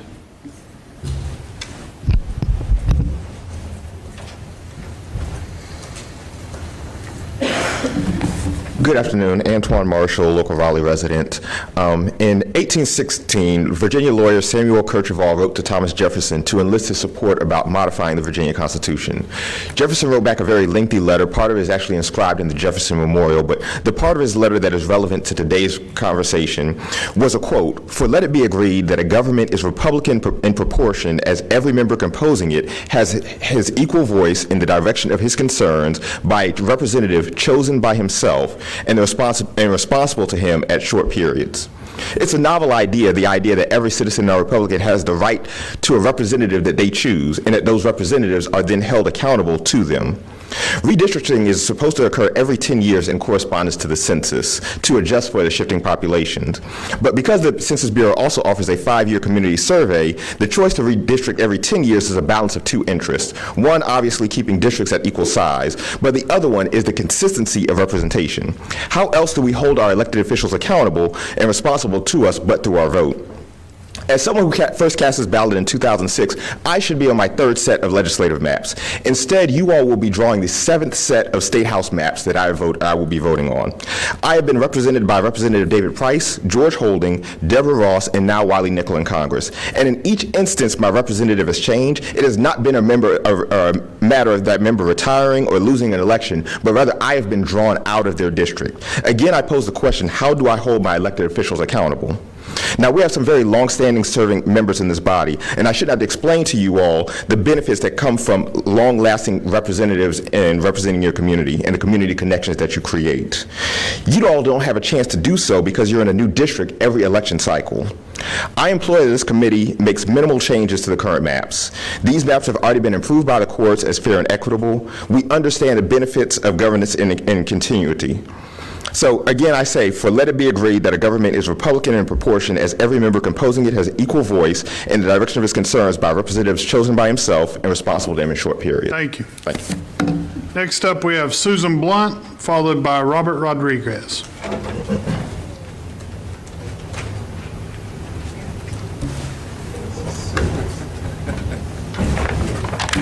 Hi there. My name is Susan Blunt from Orange County, and I'm representing my community and the principles my high school civics teachers taught me years ago. Now, we are here today to comment on new maps, but since none have been released to the public, I can't respond specifically to anything. But I can review with you the principles that I was taught were essential to fair elections. Representation, fair representation. Maps should represent the general population, not be skewed to give one set of people an unfair advantage. Represent everybody. Because our elected representatives should represent what most people want in state policies and state spending, not just a certain sector. All the signals from this body regarding the defining of electoral districts smell of bias. Past behavior is the best predictor of future behavior. So here's my reminder. We are watching, we are noticing, and if necessary, we will vote you out. Thank you. Next up, we have Robert Rodriguez, followed by Hadel Hamoud.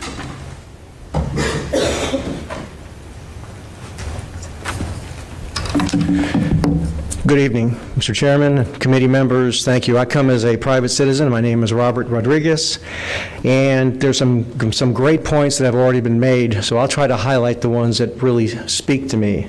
I think first and foremost is the issue of fairness, number one. But number two is, and I had to look this up because I really wanted to understand the concept of precedent.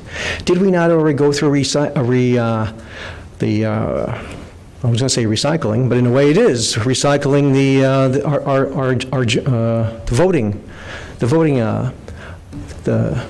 I'm drawing a blank here. I guess what we could say is that it's like precedent. It says here, a court decision that is considered an authority for deciding subsequent cases involving identical or similar facts or similar legal issues. And here we are for redistricting. It came back.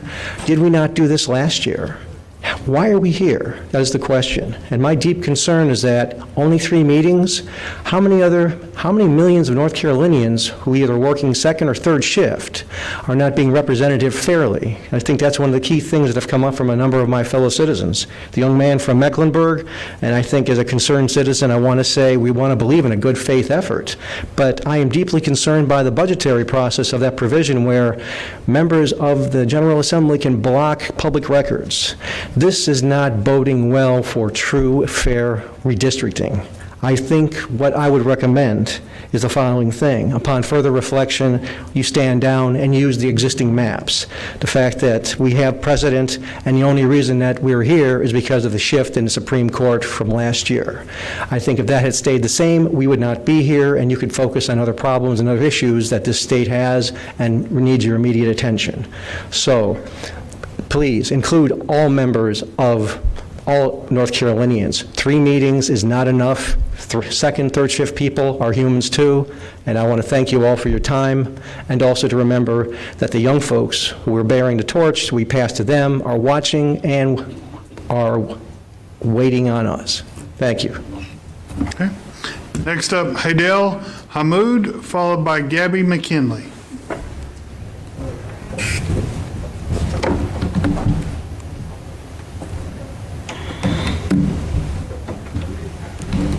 Good afternoon, members of the committee.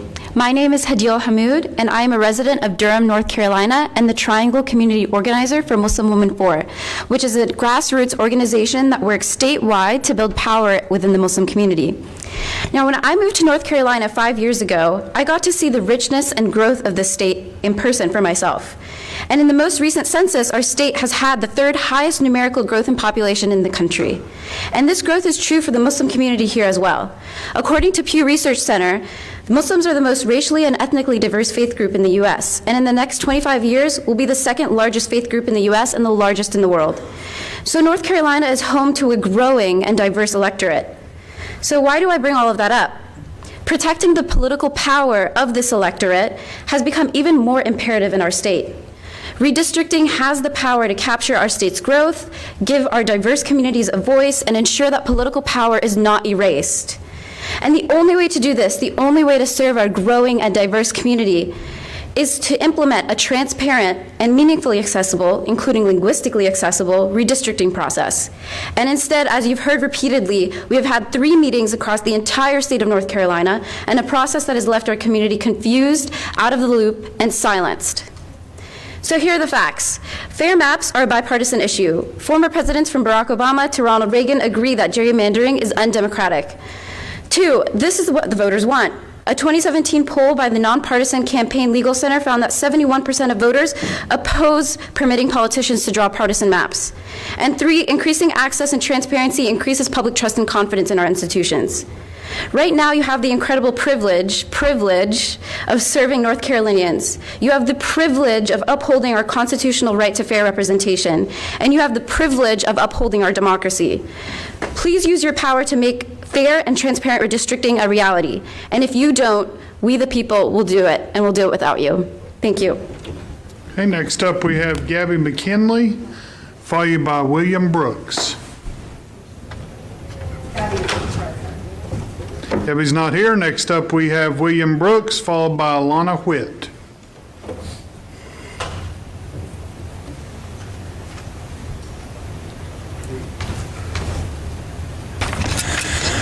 Thank you for allowing me to speak today on redistricting. Everyone who steps to this podium is hopeful that you are listening to what we say, because we're North Carolinians, and North Carolinians as a group are a pretty smart bunch of people. I'm also glad I made it. I drove here on the highway, and it's a terrifying experience. There are reckless, dangerous drivers out there. But back to redistricting. You and many of the speakers know a lot about redistricting. I'm just a North Carolina voter. We all know George Washington, the father of our country, said one of the three threats to the survival of our nation is factionalism, political parties that say their party is more important than our nation or than North Carolina, but George Washington is dead. Today's headlines are about a few dozen members of Congress insulated by the districts created by state legislatures, don't have to listen to the broad electorate. They don't even have to listen to their own national leaders. They operate without guardrails. That is reckless driving. The question today is, are the leaders of our state driving recklessly? Is an addiction to power going to bring congressional dysfunction to the state level, or worse, replace a democratic government with an autocracy? You'll decide if North Carolina institutionalizes reckless driving, or if North Carolina voters can debate and participate in choosing North Carolina's future and let North Carolina be recognized for good governance. My wife asked me to wear my children's tie. And she wanted me to ask you what your children and your grandchildren will say about what you're doing. Will they say you decided democracy was outdated and the checks and balances of our constitutions are inconveniences? I am 80 and I've seen a lot, and I'm afraid what they might say. Thank you. Next up, we have Lana Whitt, followed by Kurt Arhart.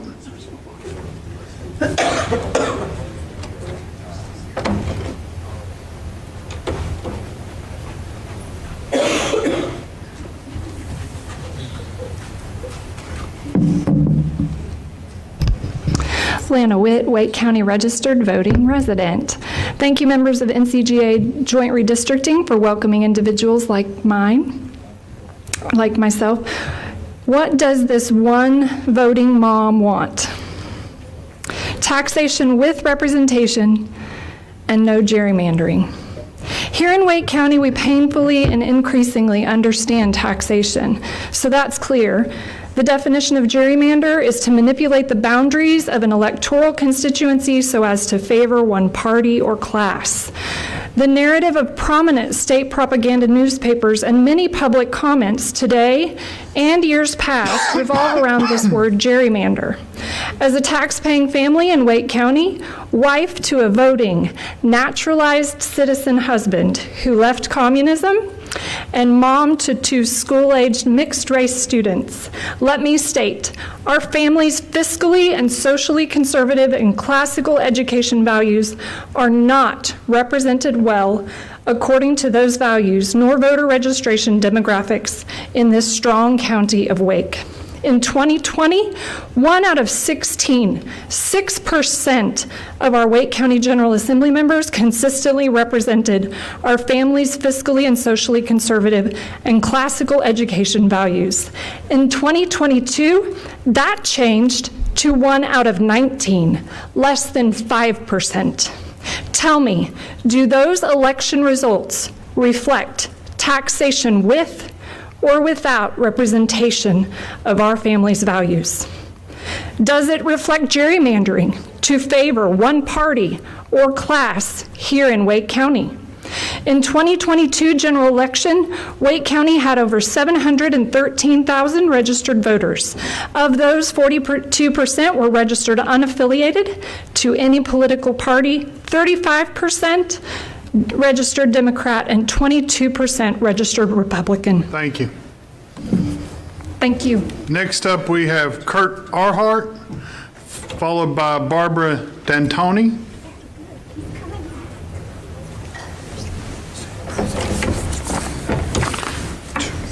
Good evening. My name is Kurt Earhart. I live in North Raleigh for the last 33 years. And I'm here to call for an independent redistricting kind of commission. I think that's probably the safest and fairest thing to do. Prior to the last mandated redraw, my U.S. congressional district was an odd thing indeed. I was part of a carve-out from North Raleigh, an urban area that extended way out to the northeast, out past I-95. And as other speakers before me noted, that had like nothing to do with my community of interest, and my voice was completely silenced. Now, it strikes me that regardless of who is in control of the State House, there would be gerrymandering. I'm sure the Democrats would be just as keen on holding on to power as are the GOP right now. It's a natural inclination. So that's why I think an independent commission would make the most sense over the long haul. The other thing that I observe is that when a seat is a safe seat, be it a red safe seat or a blue safe seat, there's not a lot of dialogue going on there, and if anything, there's danger of being primaried from the extreme fringe because there's no need to come to center. And that concerns me greatly. I think that's part of what makes us so polarized in this time. And again, independent redistricting would solve it. Thank you very much. Thank you. I will now read the names on page 5 of 6 that need to start making their way up to the line. Stacy Carlos, Robin Chan, Cindy Sinkes, Heather Coons, Angeline Echevarria, Melanie Cooper, Yolanda Hernandez, Kevin Clark, Paul Taylor, Elizabeth J. Provenazzo, Jackson Fall, Susan McClanahan, Arthur Rohde, William Lucas, Ashley Heath Armstrong, and Linda Wilkins Daniel. Next up we have Barbara D'Antoni, followed by Renee Miller. Yes, my name is Barbara D'Antonio. I am from Wayne County. I see many friendly faces in this group, many that I know. Wayne County got the whoozy-wootsy last time. Just plain the whoozy-wootsy. You split us down the middle, we're shaped like a boot. Split us down the middle, and then now it was necessary for the House of Representatives to split us on the bottom or somewhere, but you split us on the bottom, and we ended up with the possibility of 4 races. We got 1, and that was the split with the 13th Congressional District.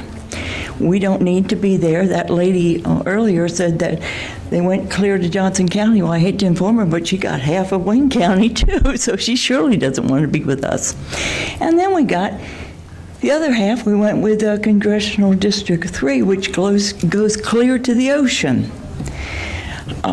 So we're very split, and we don't need to really be in either one of them.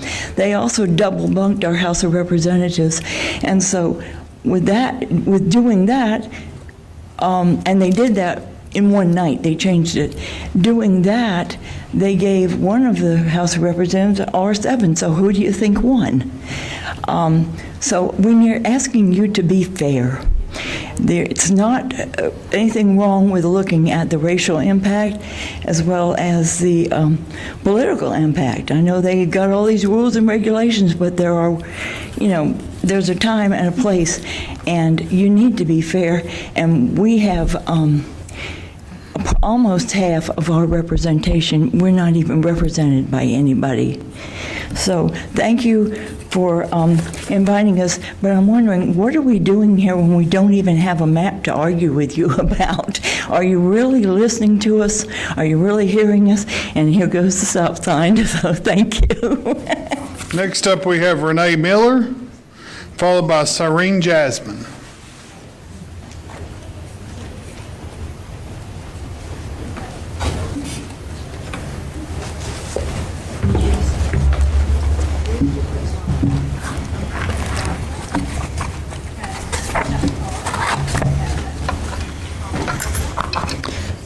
Good afternoon. My name is Renee Miller. I live in Cary. I moved to Cary in 2010, and since that time, we have averaged one lawsuit a year regarding redistricting. I have also been in 4 different congressional districts during that time. And it's not all that different, as I understand it, that the maps drawn in 2010 were not all that different than the maps that were actually passed in 2000. We've spent an awful lot of time and money redoing a process that should be done only every 10 years. No wonder people don't participate as much. The results of this instability are disengagement and distrust. I urge you to draw fair districts that reflect the desires of the citizens and the voters and can stand the test of time. Secondly, as a citizen of Wake County, I ask that we draw fair and compact districts that are competitive rather than pre-decided.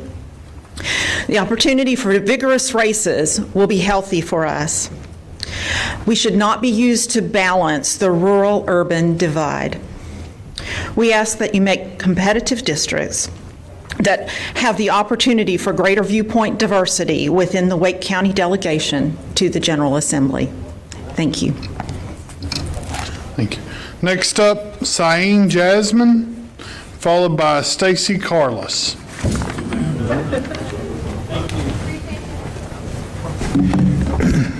Good afternoon. Well, good evening now. My name is Saeen Jasmine, and I'm a resident of Eastern North Carolina.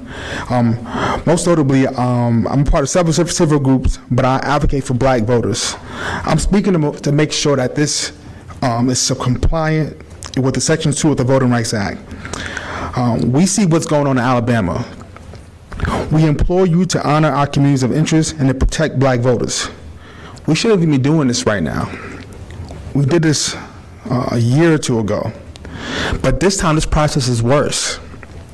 There's only 3 hearings when the majority of North Carolinians have to work to keep the best state of business going, to keep this economy going. Bottom line is we need a fair map. A fair map allows us to choose the right representatives. Fair maps allows us to cover the issues that we deal with in Eastern North Carolina, such as PFAS, CAFOs, water quality, transportation, economic mobility, and now, especially now, affordable housing.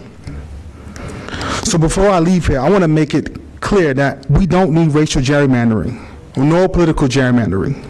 I ask that you honor Section 2 of the Voting Rights Act, protect black voters, do not crack our districts or do not pack us into areas just so you can meet the requirements and ultimately dilute our voices.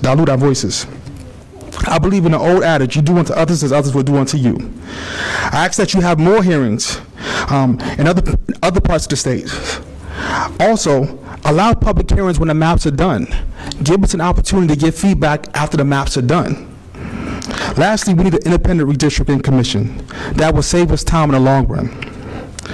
The question I want to leave for all of us today is, do we want a democracy that's ran by the people or ran by a few people? I urge you to do the right thing to protect black voters under Section 2 of the Voting Rights Act. Thank you. Next up, we have Stacy Carlos, followed by Robin Chan.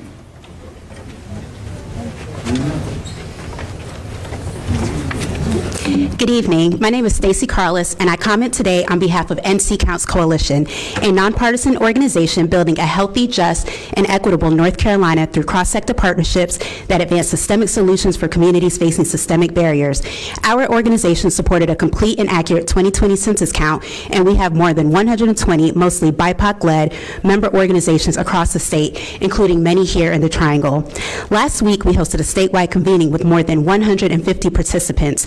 Many were surprised to hear that redistricting hearings were being scheduled with so little advance notice, no virtual participation option, and no information about the criteria that will be used to draw voting districts or what maps may or may not be in consideration.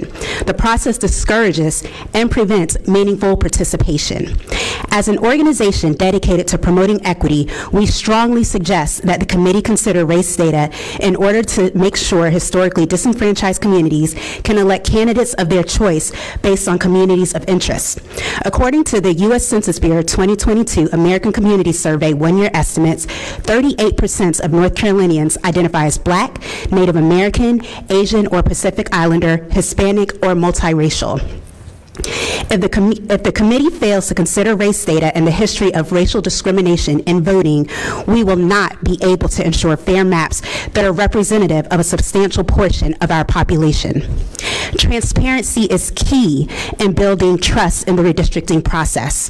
Proposed criteria should be shared with ample time for public comment, including advance notice of hearing times and the number of time slots available. Your constituents work, have families, and other obligations. Public hearings should be held in more locations across the state with an opportunity for virtual testimony as well as written comments.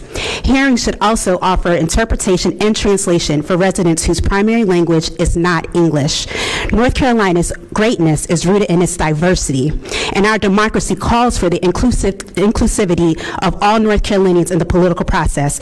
We encourage you to meet the people where they are and plan an equitable process in order to ensure fair maps. Thank you. I missed the stop sign on that. Next up, Robin Chan, followed by Cindy Sinkes.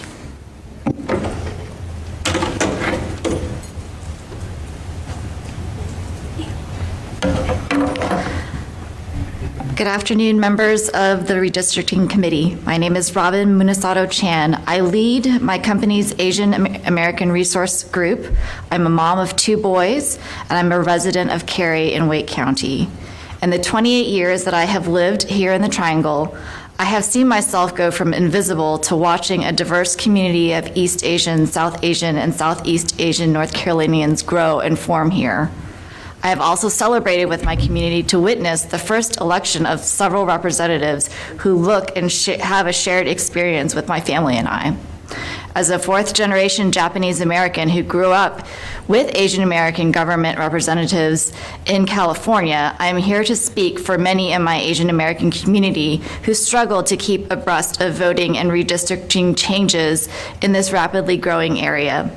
I support a more transparent and accessible redistricting process that will allow my community to be fairly represented and for this committee to be accountable to the people of the state, even if we do not look like you or have the same experiences as you.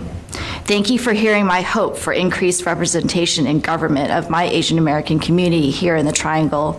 Be transparent, open yourself to accountability, and do right by us. Thank you. Next up, Cindy Sinkes, followed by Heather Coons.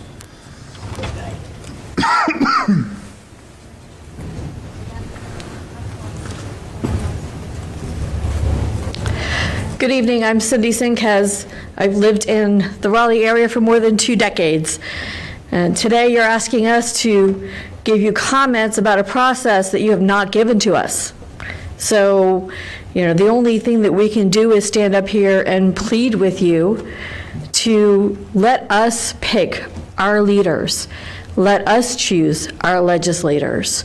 Don't have the legislators choosing their voters. When district lines become power lines, the people lose. Your business is the people's business. Hiding your work in the darkness of night, which is what you've been doing in the past few months, making votes at midnight and being untransparent in the process, is when the people lose out because we don't have a say in what's happening. Voting is how we have our say. Voting is how we use our voices. So we would like for this to be a transparent process. We would like for you to not vote for this in the middle of the night, but actually do it when people can attend. These 3 public meetings are not enough. You need to have a lot more than this. You need to offer opportunities for those who are working, the school teachers, and those who have other obligations during the day. We would like for you to represent the people. Thank you. Okay, next up we have Heather Coons, followed by Angeline Echeverria. Good afternoon. I want to start by saying thank you to everyone who's in this room. I really appreciate the effort in coming in and listening to public comment in person. It's much, much appreciated.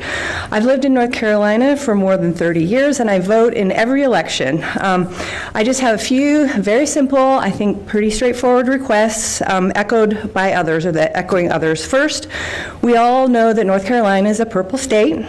We have a fairly even mix of voters across the political spectrum, and our legislative district should reflect this. You've heard this numbers of times. I think we all believe it. The map used in the last election resulted in an even split of U.S. representatives, and that result accurately reflects the state. So I ask that you either keep the map used in those elections or create one that will be as representative of the voters in the state as that one was. You all probably know that there's a lot of distrust of some government officials these days, and the distrust is growing. The budget process over the last few months, with its lack of transparency, no open discussion, and especially the Rust votes last week, has even eroded the trust in the majority party even more. And now that you've created a law that removes legislative discussion of redistricting from public record, we the people have more reason to believe that what you're doing is not in the interest of the people who elected you. There's no legitimate reason to keep the public from knowing what's happening in the redistricting discussions or any other discussion that affects us. So I ask that you show us that we can believe in the integrity of this process and its result. I challenge you to create maps that truly reflect the state. Please create fair, representative maps that will be accepted by people all across the political spectrum, or better yet, shift the responsibility to an independent commission so we all across the state can believe in this process and believe in what's happening. Thank you. Okay, next up we have Angeline Echeverria, followed by Mahalani Cooper.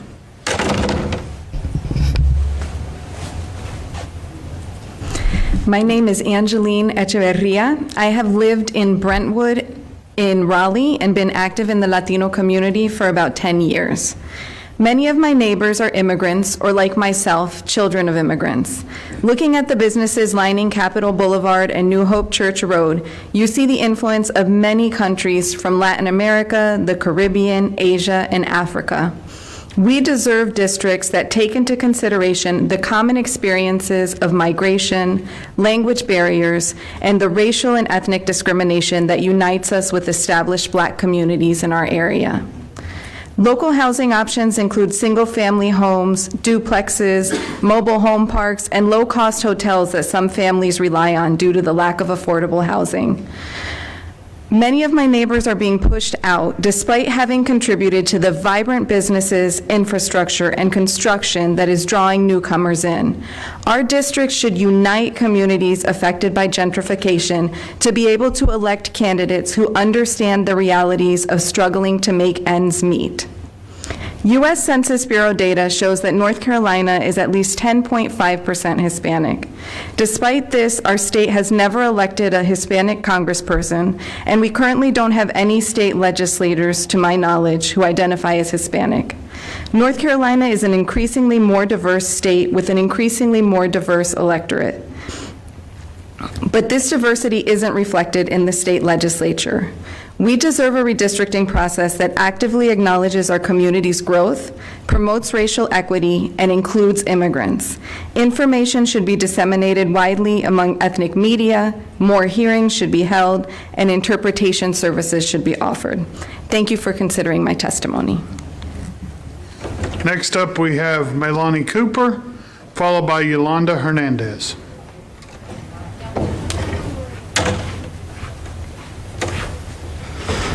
Good evening. My name is Mahalani Cooper. I drove in from Wilmington, North Carolina. I'm the founder of Speak Your Peace, North Carolina, where we create platforms advocating for social justice through the arts. This poem is called Enough is Enough. Politics ain't got no conscience in a mirror, KKK. It's easy to draw a line and look another way. Cheating, lying, stealing the vote. Now, this is the America I have grown to know. Cutthroat, legitimately through their generational criminality, manufacturing immortality, bullying and insanity, crossing the railroad to steal votes from the other side. I took a 2-hour ride for a 2-minute speech, hoping to reach your conscience that I've never seen. 'Cause it's rough in these streets for those making $15 an hour, still paying rent, still having to eat. While the elite are plotting and redistricting 'cause they're so busy stealing and having drinks with gerrymandering. Is this the world we want our children growing up in? We must continually raise our voices against the institution of systematic racism, because it's only when we stand together that we can win. This is a whole new generation having to do this over and over again, speaking up against the evils of redistricting. A quote from Malcolm X, hence, I have no mercy or compassion in me for a society that will crush people and then penalize them for not being able to stand up under the weight.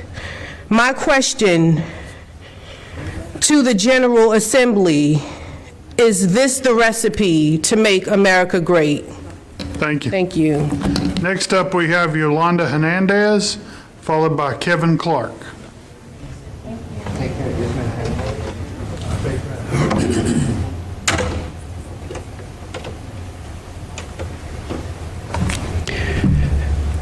I'm not Yolanda. So I came here and I listened to a lot of people say what I was going to say. And I looked at all of you. And now I'm going to tell you what I saw. Sir, could you please identify yourself? I will in a minute. I'm going to talk about my family. My great-grandpa was born a slave. Sir, we have recorded individuals who had signed up to speak. Yolanda Hernandez has signed up to speak. The next up to speak would be Kevin Clark. Is he Kevin Clark or what? I'm Kevin Clark.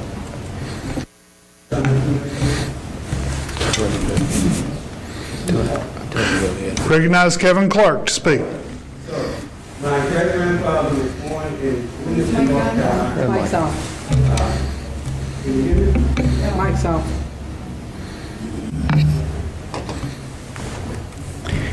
My great-grandfather was born in Wilmington, North Carolina, enslaved. He worked at night, got paid. We had the Civil War and then Reconstruction. When he was freed, he bought his freedom, then my great-grandmother's freedom. And then after the Civil War and everyone was freed, his master, his name was Master Clark, was broke because all the slaves that he had worked in his factory in Wilmington, North Carolina were mortgaged. So they all left, and now he had to pay the bank. So my great-grandfather said, I'll buy your factory. He bought the factory, made a deal with all those people there, said, I'll pay you. As soon as we start working, we get the products, and the money comes in, I'll pay you. That was my great-grandfather. Well, there was a lot of other free people and poor white people, and they started, oh my God. So they built a city, they elected office, built factories, and the surrounding counties grew jealous, the former plantation owners, and they overthrew the government in Wilmington, North Carolina. That's what you're doing here. To Wake County, to Mecklenburg County, to Charlotte. You're using the surrounding counties to overthrow the populace there so that you can be in office. You are the same as those people that massacred my family. That's who you are. So now recently, that was my great-grandfather, and now I bear his name, Kevin Clark. Now, what are you doing to women? What law have you just passed for women? When I was younger, and my father was younger, women could not vote, they could not own property. Thank you. Wow. Next up, we have Paul Taylor, followed by Elizabeth J. Provenazzo. Malcolm X said, if I don't have the ballot, I got a bullet. Committee will come to order. Good evening. My name is Paul Taylor. Good evening. My name is Paul Taylor. Thank you, MAPS Committee. I come to speak about the gerrymandering, but first, let me tell you a little bit about myself. I'm an elder at Kingdom Impact Global Ministry. I'm the third vice chair of the African American Caucus at the state. I'm an Army veteran and a community advocate. Now, Romans 13 talks about let everyone be subject to the higher power. This is the Bible Belt, right? Let everyone be governed by the authorities. For there is no authority except that which God has established. You are God's authority in the earth. The authority that exists have been established by God. So what has happened here, you are God's authority. Do right by the people. Now, slavery lasted 400 years. It's supposed to be over. This is called modernized slavery. God has control. You can't stop a revolution. In 2030, the black and brown population will be increasing even more. In 2050, it will be even more so populated. So with that being said, what do you think those black and brown kids going to do when they get in your seat? I hope they don't do the same as what I understand is going on here. Thank you for your time. Next up, we have Elizabeth J. Provenazzo, followed by Jackson Fall.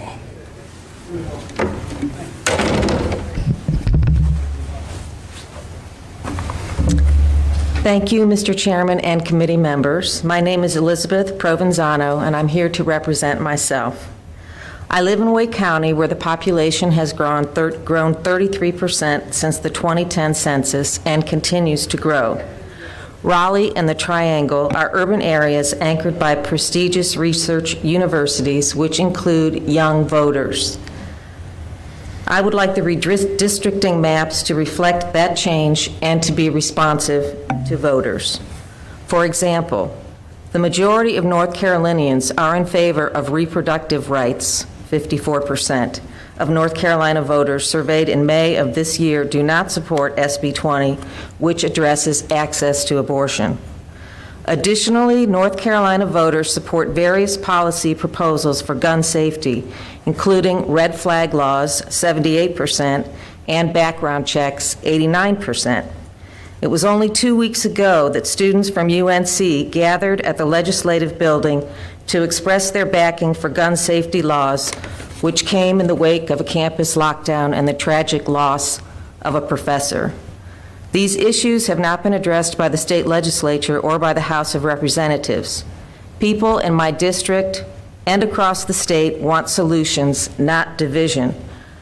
As a result of maps which are drawn to prioritize partisan advantage, extreme politicians no longer need to be responsive to the voters they represent. Gerrymandering has led to the representatives being unable to perform the most basic governing functions, like passing resolutions to avoid the shutdown of the United States government. I want you to know that the voters of North Carolina are watching. Egregious measures to dilute our votes will only strengthen our resolve and increase our future engagement. Thank you for the opportunity to comment on the redrawing of the North Carolina district maps. Thank you. Next up, we have Jackson Fall, followed by Susan B. McClanahan. Jackson Fall, Hillsborough. Last year, a stacked Supreme Court with appointments stolen from President Obama and President Biden ruled 6-3 in Moore v. Harper against Speaker Moore and in favor of my friend Becky Harper. Mr. Moore, you were the loser. The winners were the people of the great state of North Carolina. Chief Justice Roberts said, quote, "The U.S. Constitution does not give state legislatures authority over redistricting." But Mr. Moore said, "No, I'm proud of losing. And I'm going to keep on racially gerrymandering maps, and guess what? He is. But thanks to groups like the Democracy Docket, the Supremes had another one yesterday when they ruled again against Alabama for having one black district in the whole daggone state of Alabama? You kidding me? Yet more than Republicans want to keep minority rule over a majority of the population to do things like keep black people from voting. Like taking money from us taxpayers to give to rich kids to go to private schools. Taking the money out of the mouths of public school teachers. In Orange County, 49% of the children are food insecure. You lost, Mr. Harper. You're going to keep losing again because truth is not on your side. Freedom is not on your side. Democracy is not on your side. Good luck, Mr. Harper. Thank you. Creating more old white men. Next up, we have Susan McClanahan, followed by Arthur Rohde.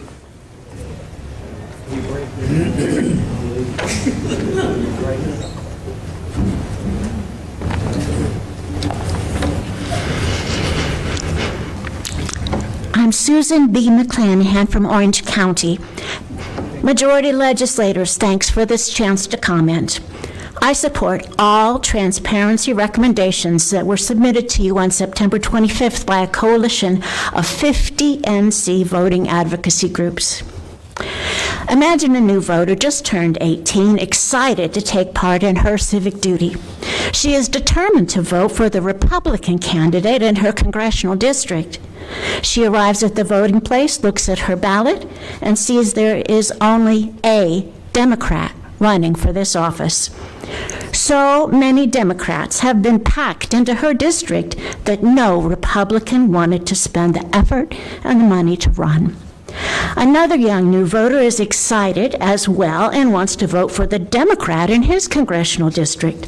Unfortunately, there's no Democrat on his ballot because so many Democrats in his district have been separated out into other districts. Of course, this is the exact goal of partisan gerrymandering. The majority party determines who will win which elections before the voter shows up to vote. That's what Democrats and Republicans have done in the past, and it's wrong. That's when democracy dies. Our 2022 election used fair maps for the congressional districts for a change. If the majority party was convinced that they represented the will of the people, they would have no problem running in a free and fair election. A majority party that is fearful of losing its power will stack the deck to ensure that they retain power without regard to the will of the people that they represent. It is the ultimate in arrogance. Only they know what is best for you. Thank you. Thank you. I will now read the names of the next page of individuals who need to make their way up to the room. Michael Anderson, Lee Mortimer, Sonia Benton Patrick, Kevin Caves, Vanessa Jones, Roger Manis, and Amy Hansen. If you begin lined up. Next up, we have Arthur Rohde, followed by William Lucas. Ladies and gentlemen, thank you for your service to North Carolina and to the country. And thank you for allowing citizen input into the redistricting issue. My name is Arthur Rohde. I represent no organization, but I am a 29-year resident of North Carolina. And for more than a decade, I've had the privilege of serving as an election official for the Wake County Board of Elections. I endorse the 2021 principles for reapportionment and believe that they can be tweaked slightly as proposed by Jim Sterling of the John Locke Foundation to become even better. In fact, if you incorporate those changes, I think you will have set the gold standard for rational and nonpartisan reapportionment for the rest of the country. The suggestions of Mr. Sterling are to ignore incumbent residency and to ignore double bunking and to not divide any county or precinct more than once per congressional district. I think if you do that, you will take the first step towards healing the ills of the federal government. And as a second step, I also called your attention that the North Carolina Senate can ratify the House Joint Resolution 235 and become the 20th state calling for a convention of states to cure the ills of the federal government through term limits and fiscal responsibility. Thank you for your attention. Thank you. Next up, we have William Lucas, followed by Ashley Heath Armstrong.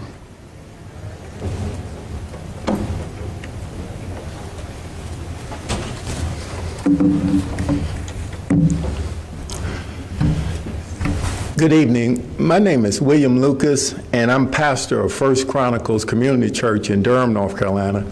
I'm also here as a member of All on the Line here in the state of North Carolina. And I want to start off by saying, hello, friends. Hello, friends. That is a phrase that I used to hear as a child when politics was boring. It didn't matter if you were a Democrat or Republican. Once you won the election, you became a representative of all the people of the United States of North Carolina. I remember a day that this body represented me, whether you were Republican, Democratic, or independent representative. And oh, how I wish that day would come again. I'm here today because we're at the precipice of a time that American democracy is on the line, all on the line. We're looking at a situation now. I'm going to put on my preacher's hat for a minute. We're looking at a time where in the book of Solomon, it says Solomon, the wisest person that ever lived, had a baby. A woman said that she was the parent. Another one said she was the parent. And what should we do, Solomon, with this baby to decide who is the real parent? The one that decides to split it in half is not the parent. The one that says stop is the parent. Well, you have a baby in your hand. You have a baby. Republicans, you're in charge right now. The baby is the United States of America. I hope you make a wise decision to save us all. God bless you, and God bless this United States of America. Next up, we have Ashley Heath Armstrong, followed by Linda Wilkins Daniels.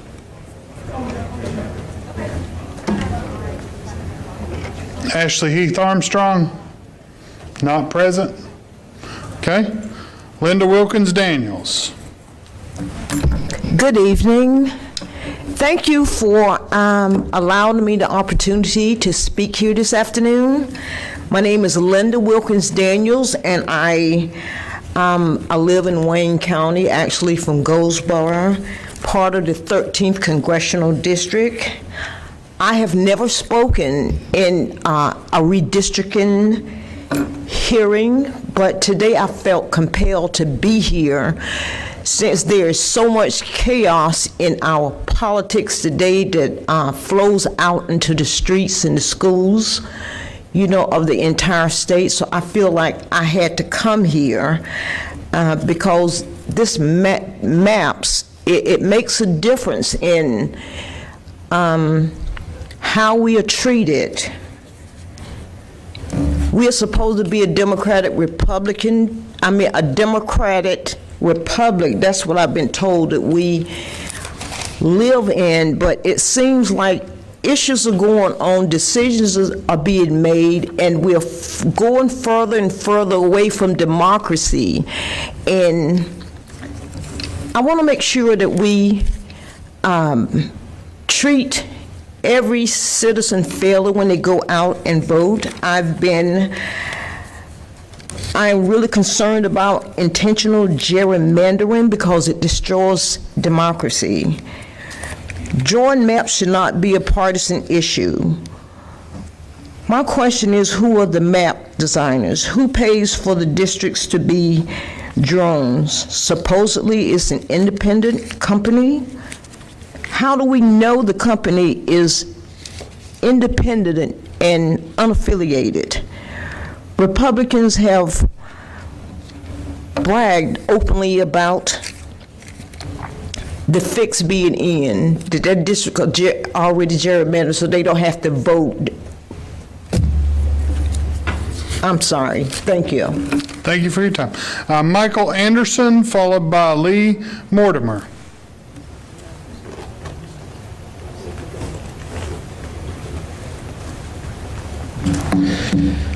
Hello, and thank you for the time to speak. Our country and our state is founded on the belief of fair and equal representation. This sacred right is necessary for our society to grow and prosper. America has been a grand experiment that has lasted almost 250 years so far. We have had our glory and shame, but we've always pushed to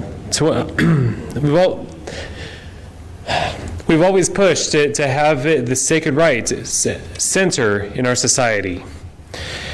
Redistricting, of course, is a part of the process, but it should enable democracy engagement and not be rigged to create favorable political districts. Our communities shouldn't be torn apart to suppress minority voices.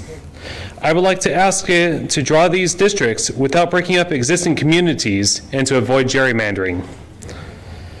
To instead draw districts that represent community beliefs, not political power. In order for North Carolina to respond to challenges in the 21st century, we need to make sure everyone is represented, that everyone has a voice at the table.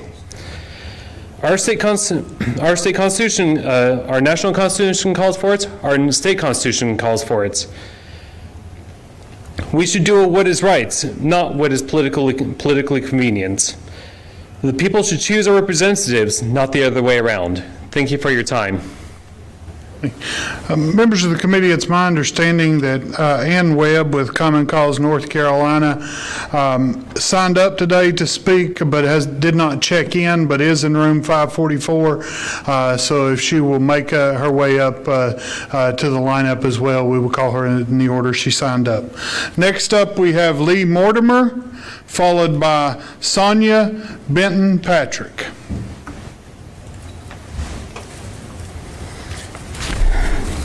My name is Lee Mortimer from Durham, and I'm a member of Better Ballot North Carolina. Thank you for holding this hearing. I have been advocating and writing about redistricting and election reform since we've been in this morass the past 30-plus years. This undertaking will not help our state voters feel more unified or fairly represented. The main problem is our single-member winner-take-all elections, where up to 49% of voters and more in a three-way race are represented by someone they voted against. Any of several multi-member proportional alternatives would mean far more voters represented by someone they helped to elect. Countries that use such systems wouldn't know a redistricting lawsuit if it slapped them in the face. One of the worst failings of the current system is an utter lack of competition. I didn't have time to analyze all those you're planning to redraw, but I learned some damning things from scrutinizing the 50 Senate elections in 2022. To start, 15 of the 50 contests, if we can call them that, did not even have a major party opponent. Another 25 elections were won by margins that averaged 33 percentage points. Only 10 races were won by competitive margins of less than 10 percentage points. These can't truly be called elective offices. They're really appointive offices, appointed by the redistricting committees. There is one way of mitigating the effects of current winner-take-all elections. That would be House Bill 851, Improving Our Democracy, sponsored by Representatives Marcia Morey, who's here today, Pricey Harrison, and 10 other House members. It calls for an all-party open primary from which the top 4 finishers would advance to a ranked choice general election. Alaska's first use in 2022 showed how top 4 and ranked choice voting helps promote candidates with broad general election.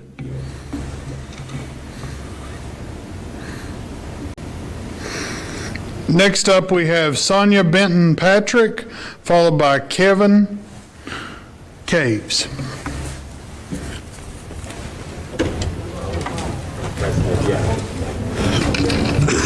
Good evening. Excuse me. Good evening. My name is Sonia Bennington Patrick.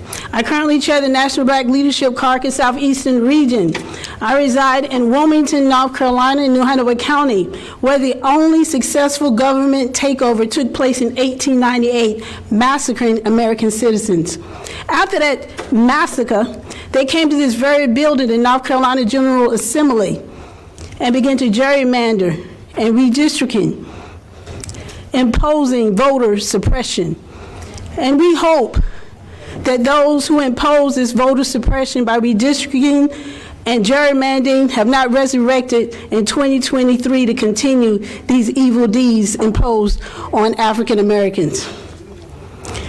My father was a disabled veteran. He did not fight for certain Americans, he fought for all Americans. My father, the Reverend Isaiah James Jackson Jr., would be rolling over his grave today if he saw some of the things that have been imposed in this nation. But we are here today.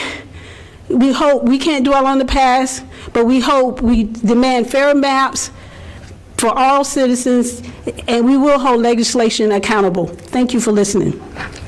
Thank you. I will now read out the names of those who signed up to speak here today, if they would make their way up here as well.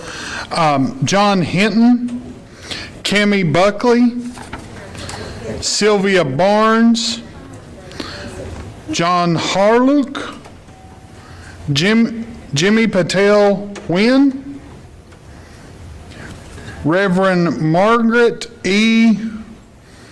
Hertans. I apologize, these are handwritten, so whatever challenges I had with typed is amplified. Jonathan Campos, Karen Harris, and John Swayze. If you would make your way to the line there. Next up, we have Kevin Caves, followed by Vanessa Jones.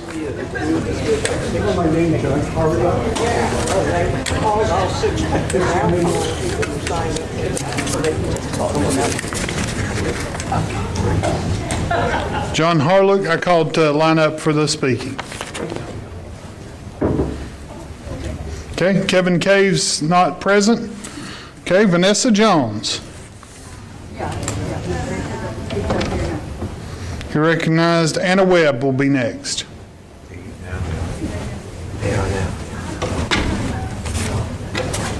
I'm Vanessa Jones. I'm from Cabarrus County. I have never been more impressed with the people who've come before me. They have spoken their hearts, and I hope and pray you've been listening. Not only listening, but hearing what they've been saying. I don't need to belabor what they've said. You know we would prefer a nonpartisan group to follow up with this redistricting, and I'm in favor of that. My vote is extremely important to me. As an African American, too many people died that I might have this right. Too many people, not only my folk, but yours. And I think they're looking down upon us today, wondering whether or not we're going to follow through on what they gave their lives for. When I cannot have my vote counted, and you may say, but Vanessa, we're not stopping you from voting. But when I'm in a district where my vote doesn't really count because my representative doesn't have a voice, you have effectively caused me not to have a right to vote. I don't want that to happen. I want my people to be represented. I want my community to be represented. This Republican legislature does not represent me. I don't think it represents most of us. I'm sorry to say that. And as you've heard before, the majority of us don't agree with a lot of what's going on. And the majority of us do have a vote. We will use it. We will use it. Thanks. Members, we had said we would allow Ann Webb to speak. It appears she is no longer in the building that's coming in, so we will move on to Roger Manis, followed that by Amy Hansen.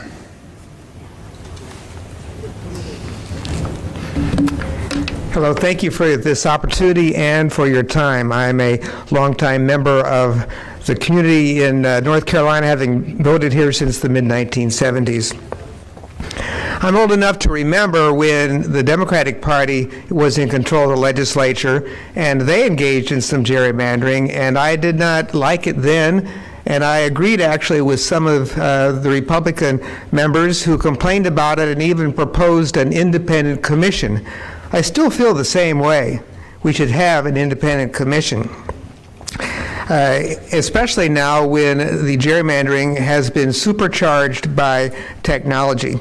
So I'm here to speak for fair, nonpartisan districting.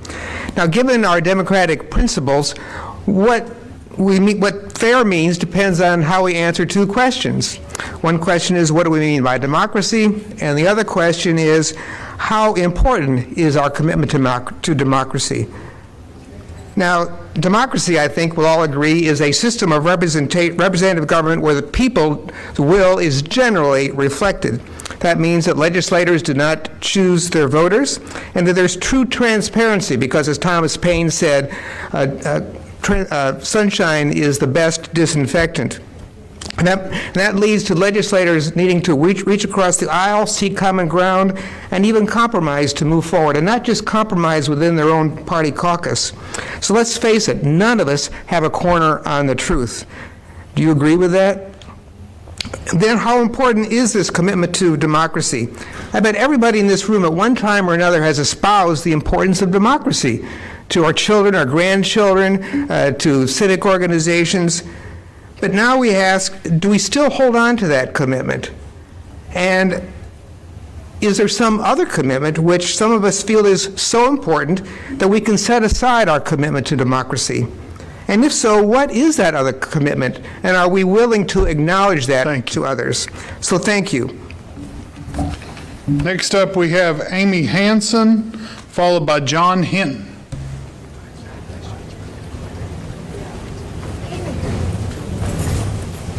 Good afternoon. My name is Amy Hansen. I have come from Greensboro today to tell you about my deepest concern for our democracy and ask you to honor your commitment to our state and our country to establish and maintain fair elections where every citizen has a vote, a voice, and every vote matters. Gerrymandering throughout the country in this state has gone from bad to worse and leads to more and more extreme politicians being elected. Gerrymandering pushes politicians to the extremes in order to win primary elections, and they are holding more and more positions in our fragile democracy.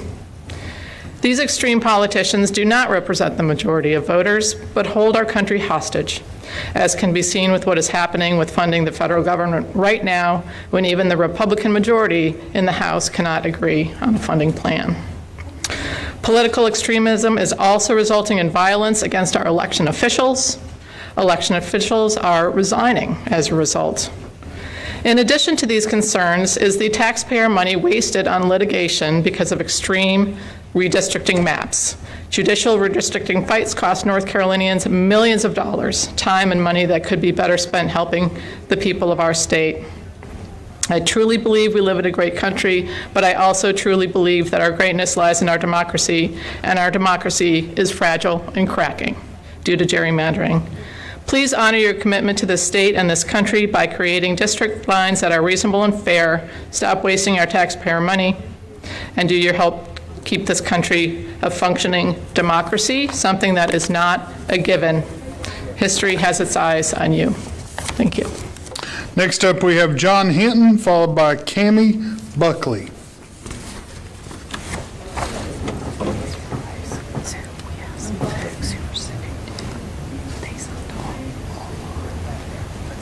Okay. John Hinton, not here. Cammie Buckley. Is Cammie Buckley here? It's Kathy Buckley, but I don't write very well.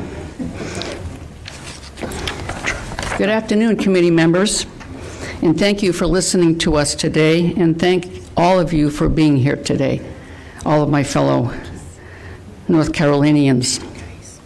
I speak on behalf of all voters who want to be treated respectfully. I stand in opposition to those who would rig a system for their own benefit simply because they can. Some folks who requested respect and believed in a fair voting system paid dearly for their beliefs.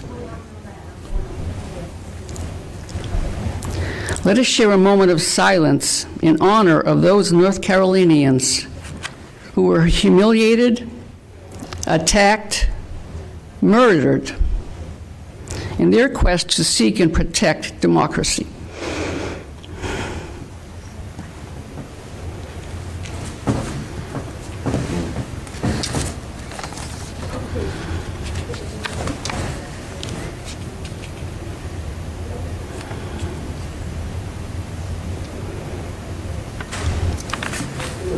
Thank you.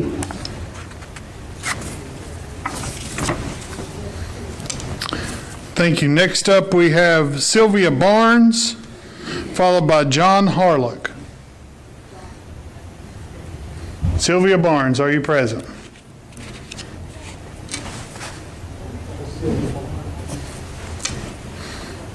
Okay, John Harlock, are you present? I know you.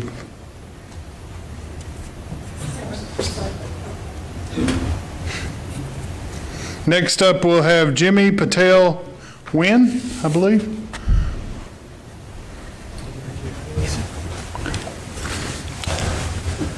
My name is John Harlock, and I live in Wake County.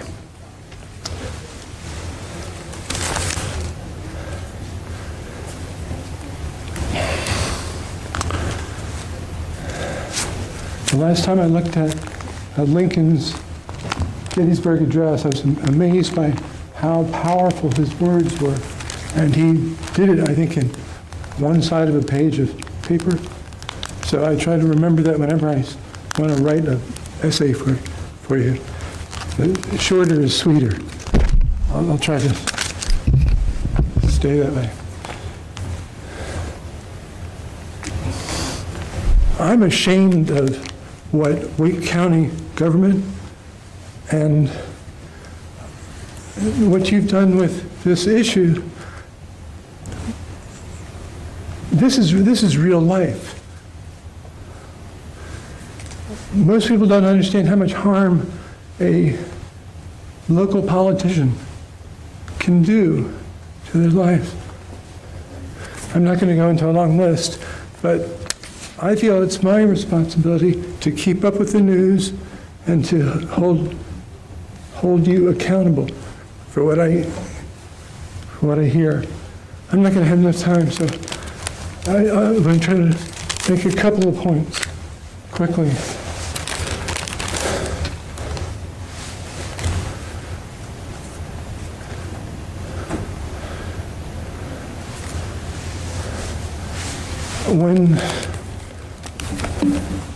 Shoot, I'm going to run out of time.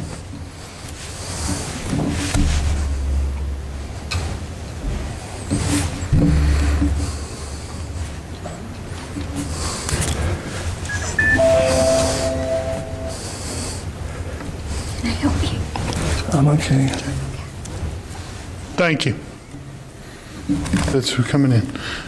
Next up, although I do not believe he was here, was Jimmy Patel Wynn. Next, if he's not here, I have Reverend Margaret Hertz Torah. I can't quite read that, but is there with Christ King Lutheran Church. That's coming in. Then Jonathan Campos.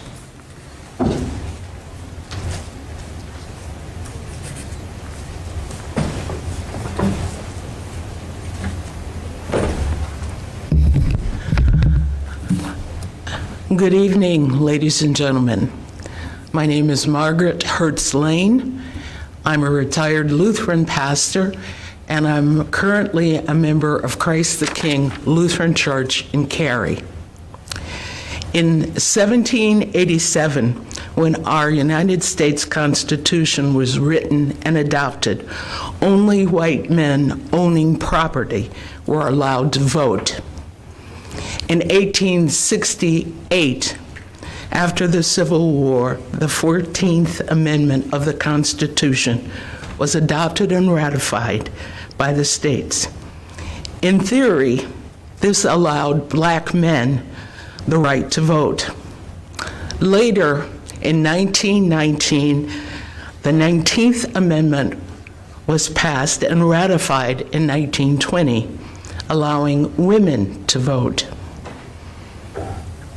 However, it was not until 1965 that with the passage of the Voting Rights Act, that all American citizens were guaranteed the right to vote. Both the Hebrew Scriptures and the Christian Bible in the book of Amos call us to let justice roll down like water, and righteousness like an ever-flowing stream. Ladies and gentlemen of our North Carolina legislature, will the map that you create be just? Does it put us in right relationship to our neighbors? For that is what righteousness is about. Thank you. Thank you. Members also been made aware of 2 additional members who had signed up online, did not register with us to make the list, but if Mary Lealick and Linda Archer are still here, I will call them at the end of the list. Jonathan Campos. Next up, Karen Harris.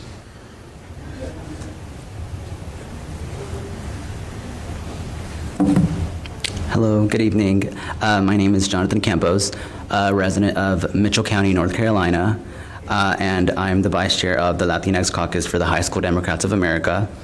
Thank you for giving me the opportunity to speak today on a topic that's crucial to the foundation of our democracy, the fairness and equity of redistricting electoral maps. I am here as a concerned constituent and a North Carolina Latino voter. I believe it's important to address the issue because it directly impacts our representation and our voice in the political process. One of the main issues with the redistricting today is gerrymandering. Gerrymandering often disproportionately affects marginalized groups like the Hispanic community.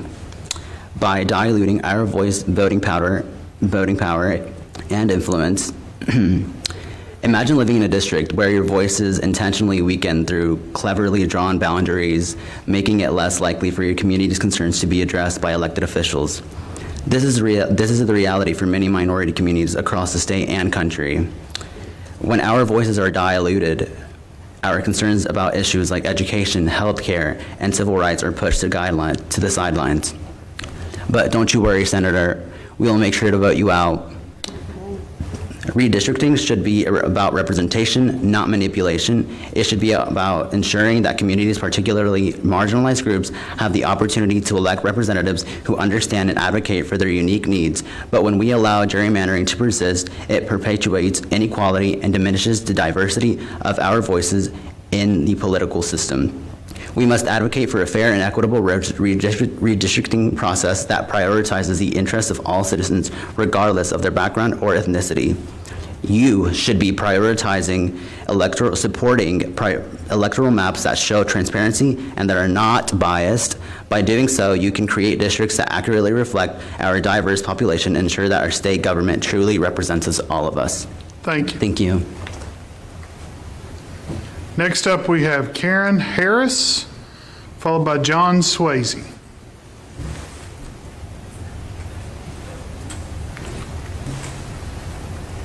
If John Swayze's not here, Mary Lealick.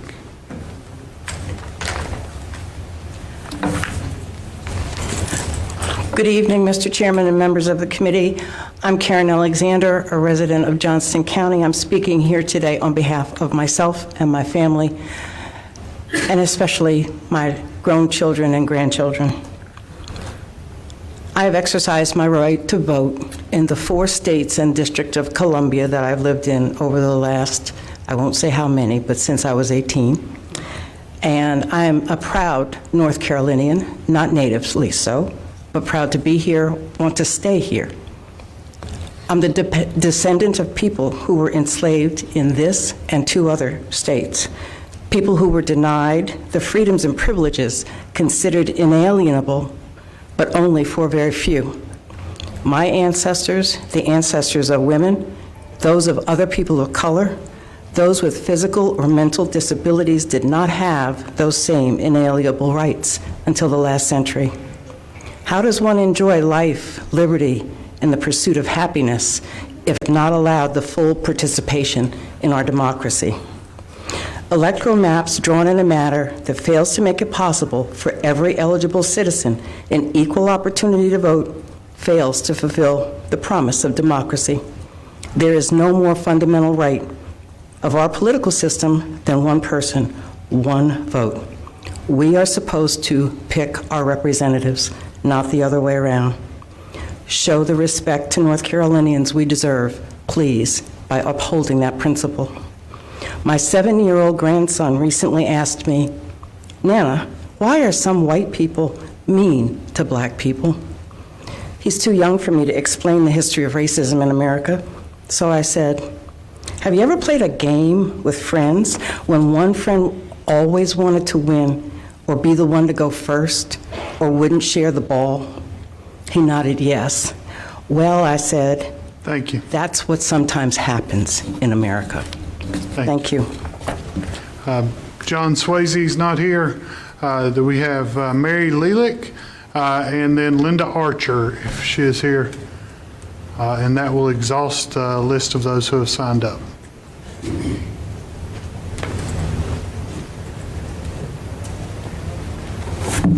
Good evening. My name is Mary Leelick, and I'm a board member speaking today on behalf of the League of Women Voters of Wake County. Thank you for this opportunity to provide public comment on a crucial mechanism for ensuring equal voice for every voter. The redistricting process that should fully and fairly represent the citizens of North Carolina is one that unfortunately remains elusive. As a result of partisan gerrymandering, we have a government that is not representative of the people, but representative of a group of officials for whom the outcome of elections has been predetermined. The most recent evidence of this appears in the latest budget language that allows any public record to be withheld, including redistricting documents, and thereby hide important information from the citizens of North Carolina. As legislators, you can and must do better.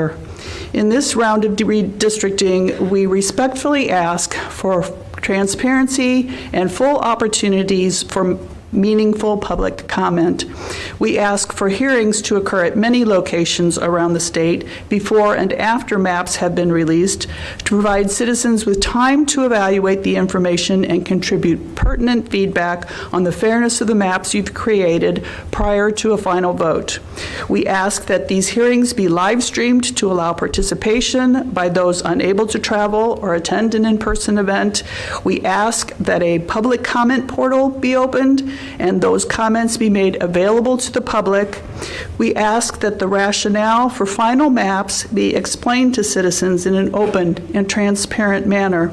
In short, we ask that you fairly represent all of the people of this state. The citizens of North Carolina deserve nothing less.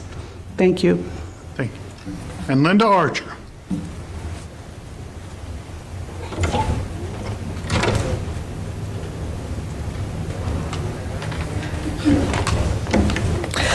My name is Linda Archer. I live in western Guilford County. I want to thank all of you who have stuck around to listen to even those of us who somehow got missed on the list. So I moved to North Carolina in 2015. So my first experience of voting was in the primary of 2016. I was very diligent because I'd never been here before. I looked up all the information I could. I found the candidates I wanted to vote for. I went and voted, and then I was told, oh, it doesn't make any difference who you voted for the House of Representatives. You'll be in a different district by the time November comes around. What was my first impression of North Carolina? Uh-oh, I've moved to crazy town. And you know, it hadn't gotten any better since. Every time I turn around, I'm in a different district. Maybe I get in with Guilford County. I would like to stay in with Guilford County. The first time that I went to see my national representative, I thought, okay, I'm going to go do this. This is a really important issue to me, so I'm going to go see him. I had to drive an hour and a half to go see my representative. So I would ask you to keep Guilford County whole, put as much as Winston-Salem in there as you can. All the other metropolitan areas, try to keep those whole too. We need people who represent the people who they have in their district. My second ask is that you consider all the money that has been spent on these lawsuits, constant lawsuits. What could we do with that money? Man, schools, roads, hospitals. Just think about it and try to do the right thing for North Carolina this time instead of serving some partisan interest. Thank you. Members, as well as members of the public, I want to remind you tonight that the online comment portal is live and can be found on the homepage of the General Assembly website. That website is ncleg.gov. The link to the portal is on the top of the left-hand side of the homepage. Also wanted to address that comments received to that will be given in copies emailed as copies to the members of the committee. We anticipate on a weekly basis for whatever comes into that portal. Having exhausted the speakers list for the public comment period, this meeting stands adjourned. Mr. Chair.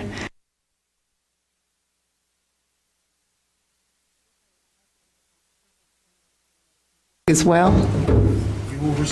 No. Okay, so it's on us to then make them public? Okay, you're repeating that, but so you're not going to make them available to the public. We have to do that as individual